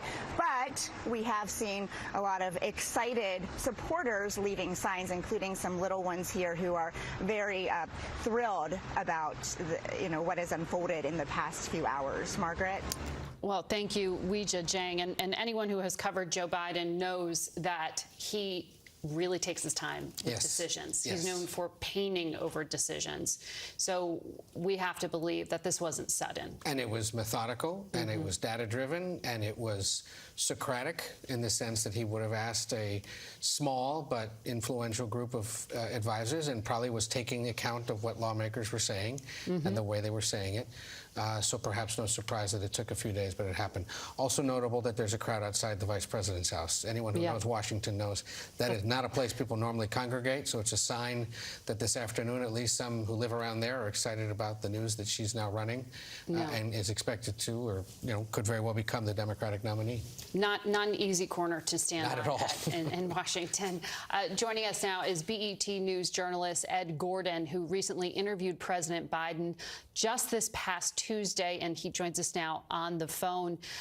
It's hard to believe that it was just a few days ago President Biden was insisting so strongly that he was staying in, that he was all in, that this was a winnable race. Ed, did you get any sense in the moment that there was a wavering sort of behind the scenes? No, Margaret, I think that insistence was genuine. I think he believed that he was going to make it through. They were going to be able to rally the troops, and they were going to be able to take on and win in November. What we're finding now is between Tuesday and the announcement today, I think the heat just got turned up so much that he couldn't walk away and be genuine in his thought that he could defeat Donald Trump. I think what Ed just alluded to, the idea that the numbers are the numbers. Joe Biden's a poll guy. He's going to look at the idea, in spite of what he's been saying, oh, the polls are wrong. He's been in politics for a long time. He understood the momentum or lack thereof that he was standing in front of. And it just became, with each day, more difficult and more difficult justifying staying in. And at the end of the day, we've been hearing words like patriot. And I think Joe Biden is that to his core, and that made him step away. It's got to be an extremely debilitating and sad day for him. But I think he'll understand that perhaps with the, eyes of history, much as we look at LBJ's decision to step away, Joe Biden will be looked at in the same vein. Ed, I was looking earlier in a conversation I had with Cedric Richmond, one of the co-chairs of the Biden campaign, just earlier on Face the Nation. We had looked at our CBS data, and it showed that when it comes in particular to black voters, that group that Joe Biden was reaching out to earlier this week when he spoke to the NAACP, our CBS News polling shows that only 58% of black voters said they would definitely vote this November.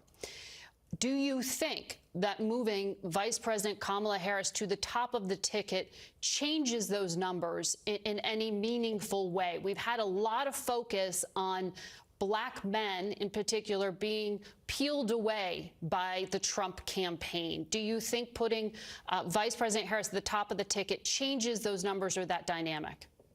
I think to a degree. I think the polls are a little off when it comes to black voters at this point. I don't think there is a large number of black men who were going to be peeled off, even with a razor-thin race as we're seeing now. I don't think that black men would have been able to be stolen, if you will, in that respect. I think and I asked the president this on Tuesday, I think the black voting bloc will either put over the top And at the time, it was Joe Biden, but in this instance, it's going to be Kamala Harris. Any hope they have of winning is going to be determined, I believe, by a historic turnout of black voters. I think black women have been the driving force over the course of the last two elections. We're going to see them mobilize, I believe, in sheer numbers, and Kamala Harris is going to have to ignite them in a way that she hasn't yet. They love her in one way, but they did not vote for her when she was running. They have grown to love her a bit more. And at this point, I think Democrats are going to have to be smart enough to understand whether it's Joe Biden, Kamala Harris, or someone else at the top of that ticket. It's less about them for black voters than it is the idea of anyone but Trump. Mm-hmm.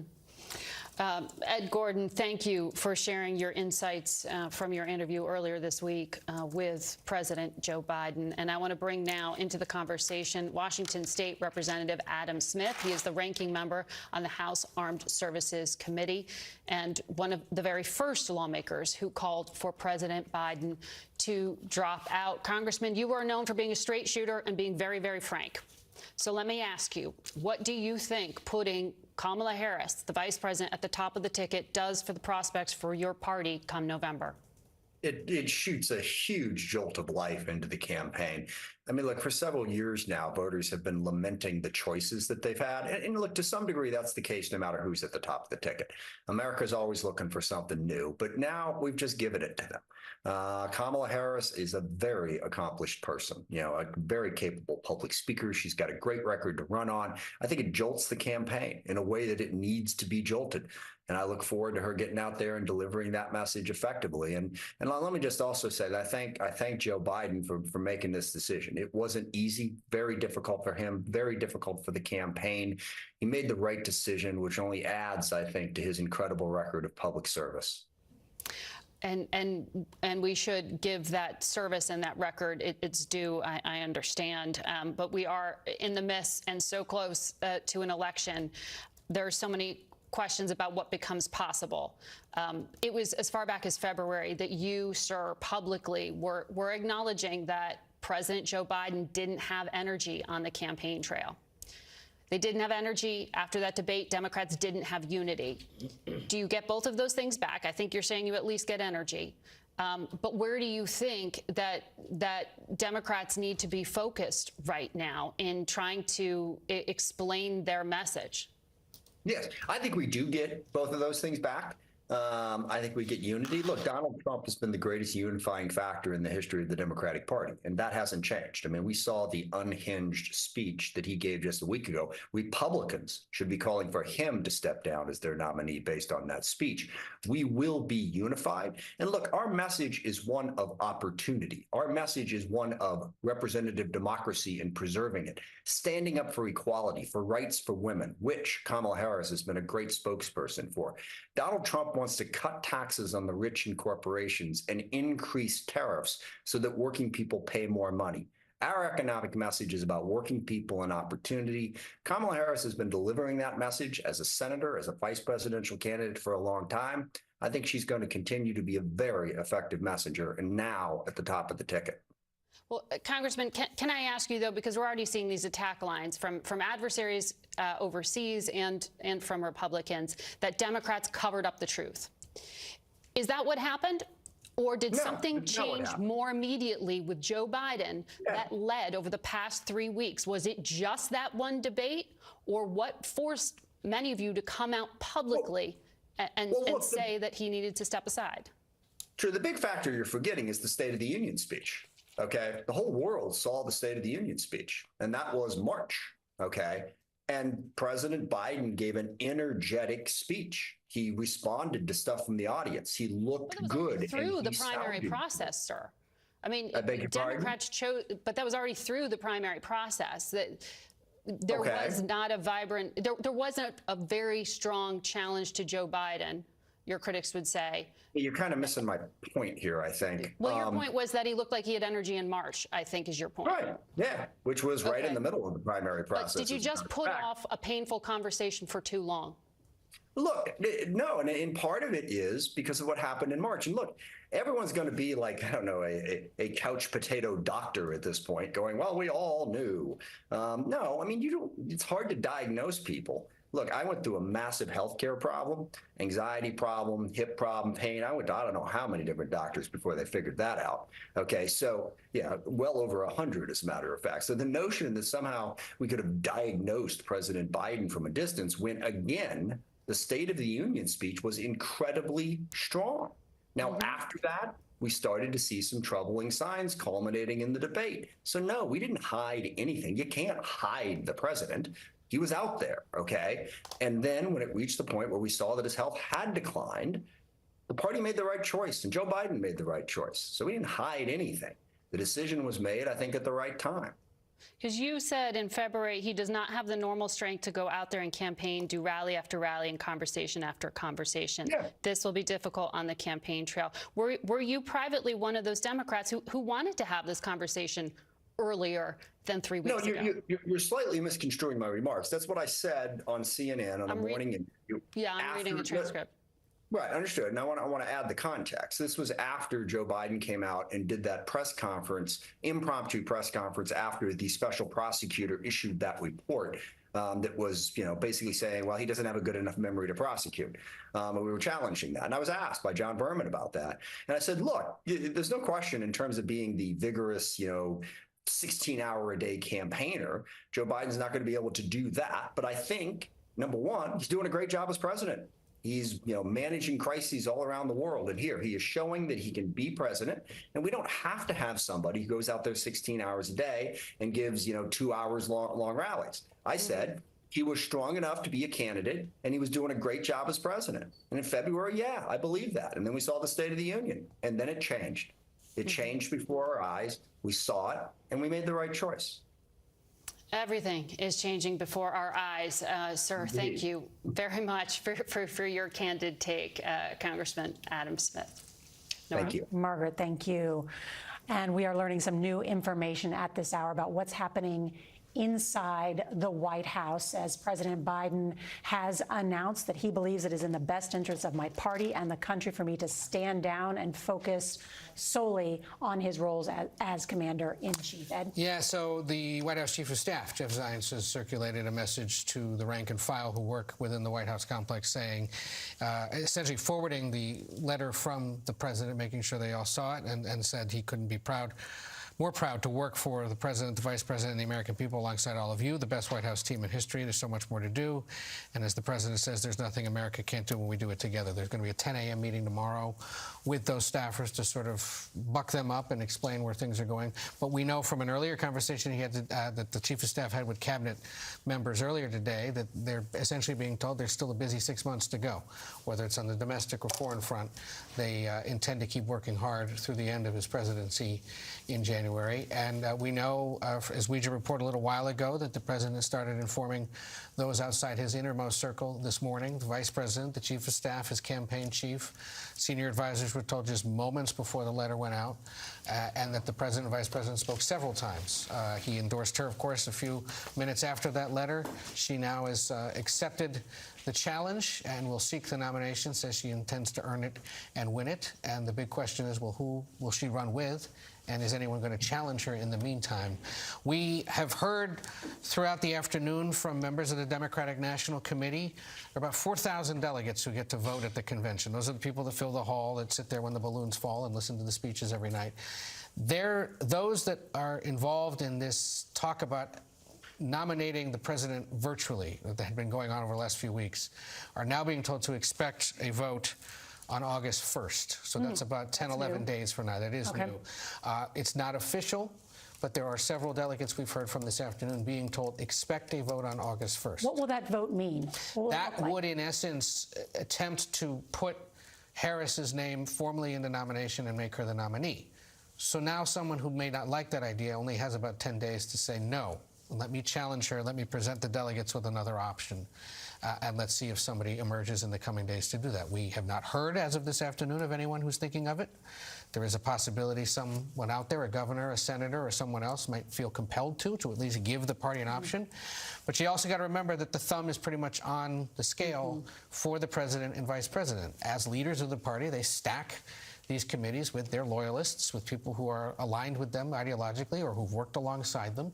So it's no surprise that they would be aligned with the president and vice president and be carrying out the rules that were approved last year to carry out this process. So if someone wants to make that point, they've got to do it fast, in a compelling way, and probably spend a lot of time and money in a very short amount of time to make the case to the country. The president throwing his support behind his vice president, Kamala Harris, who says, together we will fight and together we will win. And she will embark on what is a historic candidacy with a short time frame in order to convince the American people that they should elect her as the next president of the United States. And I note historic, Margaret, because she will be the first woman of color to become a major party presidential nominee if the Democratic Party moves forward and nominates her.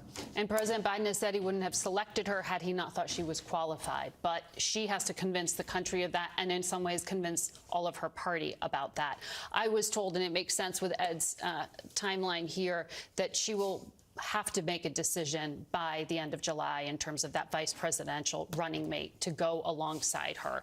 And that is part of the calculus within the party. The last time we saw a woman at the top of the ticket, Hillary Clinton, there was quite a lot running against Donald Trump. There were quite a lot of attacks against her. And there is a mind towards what is the lesson from then? How do we apply it now?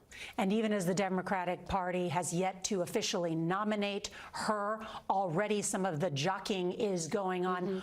What will a Donald Trump versus Kamala Harris contest look like? Robert Costa. Well, there's breaking news just now. Within the last hour, I spoke with former President Donald Trump, and I asked him, will you debate Vice President Harris? There is a scheduled debate for this fall with another network.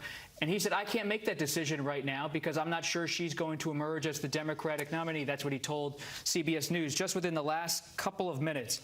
Former President Trump on his social media account said, my debate with President Biden, which was slated to be broadcast in September, now that he's quit the race, he believes he's going to pull out of the debate. He said, quote, now that Joe has not surprisingly quit the race, I think the debate with whomever the Democrats choose should be held on Fox News rather than ABC News. So there had been a commitment to have a second presidential debate at another network. Now former President Trump has pulled out of that scheduled September debate, and he is urging Fox News to hold the debate. That's happened just within the last few minutes. And this comes as a very fluid situation. Based on my conversation with former President Trump and his campaign allies, they are now evaluating this race in a totally different way. I have been told in the last few minutes ads are being prepared against Harris in case she emerges as the Democratic nominee, and they are preparing for an onslaught against her, and they feel no pressure to participate in anything unless it's on their terms because they believe they're in a strong position, especially as the Democrats still haven't formally solidified her as the nominee. But does it also suggest that Donald Trump or his campaign advisors are worried about a matchup with a prosecutor like Kamala Harris? Well, former President Trump told me he's not worried at all. He said he's going to, I don't have the exact quotes in front of me right here, but he used very descriptive language to describe how he's not worried and how he's going to put on the shoulders of Vice President Harris or whomever emerges as the nominee a lot of political attacks. Vicious attacks is the way he kind of described it, on immigration, the border, the economy. That's all coming, he said, whether it's Harris or not. And just as we saw now, he's pulling out of the debate unless it's on his terms. Now he wants it at a different network. That was scheduled for September the 10th on a competing network. Our network, though, in full disclosure, Nora, had also had plans for a vice presidential debate that Vice President Kamala Harris had committed to. The Trump campaign had not yet. So they hadn't committed to that either. They don't know who's going to be the VP. Exactly. So will they do that now? And who will J.D. Vance face off against? in this? I mean, there are just so many questions out here, and you wonder if there is a desire to freeze as a snapshot in time June 27th and have that be the defining moment. You asked the right question. In almost any other political cycle, if you had a female nominee suddenly become the nominee for a party, the other party would start asking questions about what does this mean in terms of affecting key voters in the suburbs of Atlanta, Georgia, or Philadelphia, or Milwaukee, Wisconsin. But frankly, just based on our reporting, that's not how the Trump campaign thinks. They don't think about gender as an issue that needs to be confronted and maybe danced around politically. They have a full, blunt force political view of how they're going to attack the ticket on the Democratic side. But a top Democratic strategist that I just spoke with moments ago said they are eager to have Vice President Kamala Harris run against, in their words, a convicted rapist, someone who is responsible for putting 3 conservative judges on the Supreme Court that overturned Roe versus Wade. I said, but you can imagine what the attacks will be like. We've seen the campaign. Remember the campaign between Donald Trump and Hillary Clinton. And this strategist said, bring it. We're ready. This is a different era. What about how will suburban women in 2024 react to attacks on the first woman of color to lead a party's ticket? It's already underway. Go spend some time on X or Instagram or TikTok. They're already trashing her, both personally and from a policy perspective. So they've been seeing a sampling of it for the last 3 weeks, certainly, even before then. And we saw it. We saw a small slice of it at the Republican National Convention. So she knows what's coming. Nikki Haley. Right. This was a part of her campaign. Yes, I mean, and so speaking of people who are probably sitting there today going, "I told you so," Nikki Haley would certainly be among them because she had said, "This is going to happen inevitably," and now it has. One of the things that I've been hearing, Nora, from Democrats I talked to is what does this sort of reboot? And certainly for progressive Democrats, they like this changes the conversation on Gaza, for example. Something that had been a negative for Joe Biden, particularly with young voters and black voters, as we saw in our CBS polling, was a negative for him. She has been more sensitive on this issue in terms of loss of Palestinian life. She has been out there on college campuses. She has channeled some of that empathy in a way that Joe Biden was criticized for not doing. It also reboots the conversation on reproductive health care. Joe Biden, very clear, not big on it was his phrase, didn't even like saying the word abortion. And we know Republicans don't want to talk about that, as we just saw at the RNC, where it was just really almost erased entirely from the RNC platform. So those things are strengths for her, and some within the Democratic Party are excited that she can prosecute that case if she were ever on a debate stage or just on the campaign trail against Donald To the point about Gaza, for example, when he gave speeches earlier this year, she was seeing drafts of them. She was sending back language to them saying he's got to say something more sympathetic about the plight of the Palestinian people. Put that in there. They put that in there. On abortion, remember she went to a health clinic in Minnesota shortly earlier this year, became the first sitting vice president to do so, and used language far more explicit than the president ever does to describe what it is women face when they come to a facility like that and when their potential rights are at risk, the risks medically that they might face. When the vice president went to an actual clinic. Right, yeah. Yeah, she said, she's like, I have no problem saying the word uterus, she said, for example. And she watched and she joked later about how the men in the room kind of blanched. But she said, that's how comfortable I am talking about this, and that's how I will talk about this. Women's health will be elevated, certainly, in the debate. I wanted to bring in CBS News political contributor Terry Sullivan because he's been a campaign manager for a presidential run. And so, Terry, what about this latest news that Donald Trump says that planned debate in September, it's now off? Well, I mean, look, it's a reshuffling of the deck. We don't even know, the Trump campaign doesn't know who they're running against. And I do think that, it looks like, President Obama's statement about having an open process. I think this thing is far from over on being decided on who the Democrat nominee will be. And so he's going to pull back and he's going to, then he can renegotiate. Clearly, he wanted to debate against Joe Biden as much as humanly possible. If it's someone else, it may not behoove him politically. So he's going to wait this thing out and see who his opponent's going to be while the Democrats fight this thing out. It's an excellent point, Terry. Thank you. And what about that, Ed? I mean, how does this play out in the coming months about what Donald Trump does in this interim period of 10 days, as you mentioned, before the delegates vote? Well, you know, I think, and Bob was discussing earlier the details of his conversation with Trump. They're not going to, the attacks on her will begin tonight. So they will get to go out and prosecute the case against her. She's got to decide here in the next few hours, do I get out ahead of the president and start campaigning for president myself? Am I deferential to him? Do I have to pick a running mate sooner rather than later to allay the concerns and allow that person to get out there as well? It will become a challenge. One thing we did learn, and we should pass along, there was a call among campaign staff a little while ago, and they were told by senior leadership, Jen O'Malley Dillon and Julie Chavez Rodriguez, if you have a job today, you have a job tomorrow. And they reiterated that essentially it's now the Harris campaign. We said earlier the paperwork has been filed, and it's now the Harris campaign for president. The Biden name has been dropped. And the strategy will have to shift, because now they're going to have to defend her and her record and who she is, while also prosecuting the case against former President Trump, which it would seem this candidate is more willing to do, perhaps more forcefully, than the sitting president. Ed O'Keefe, thank you. I want to bring in Joel Payne, a Democratic strategist. Joel, what about that? Can the Democratic Party wait 10 days when the full weight of Donald Trump and his campaign is going to start firing rhetorical missiles at Kamala Harris? I was checking in to just learn more about all the things that are going on. Look, I think the Harris team has been kind of seeing the writing on the wall about this for a while.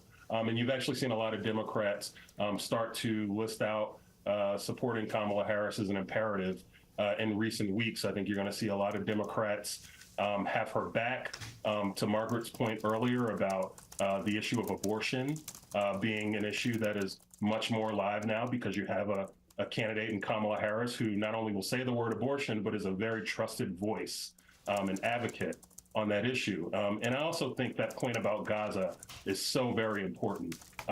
That issue was really, if you think about it, I called it the destabilizer.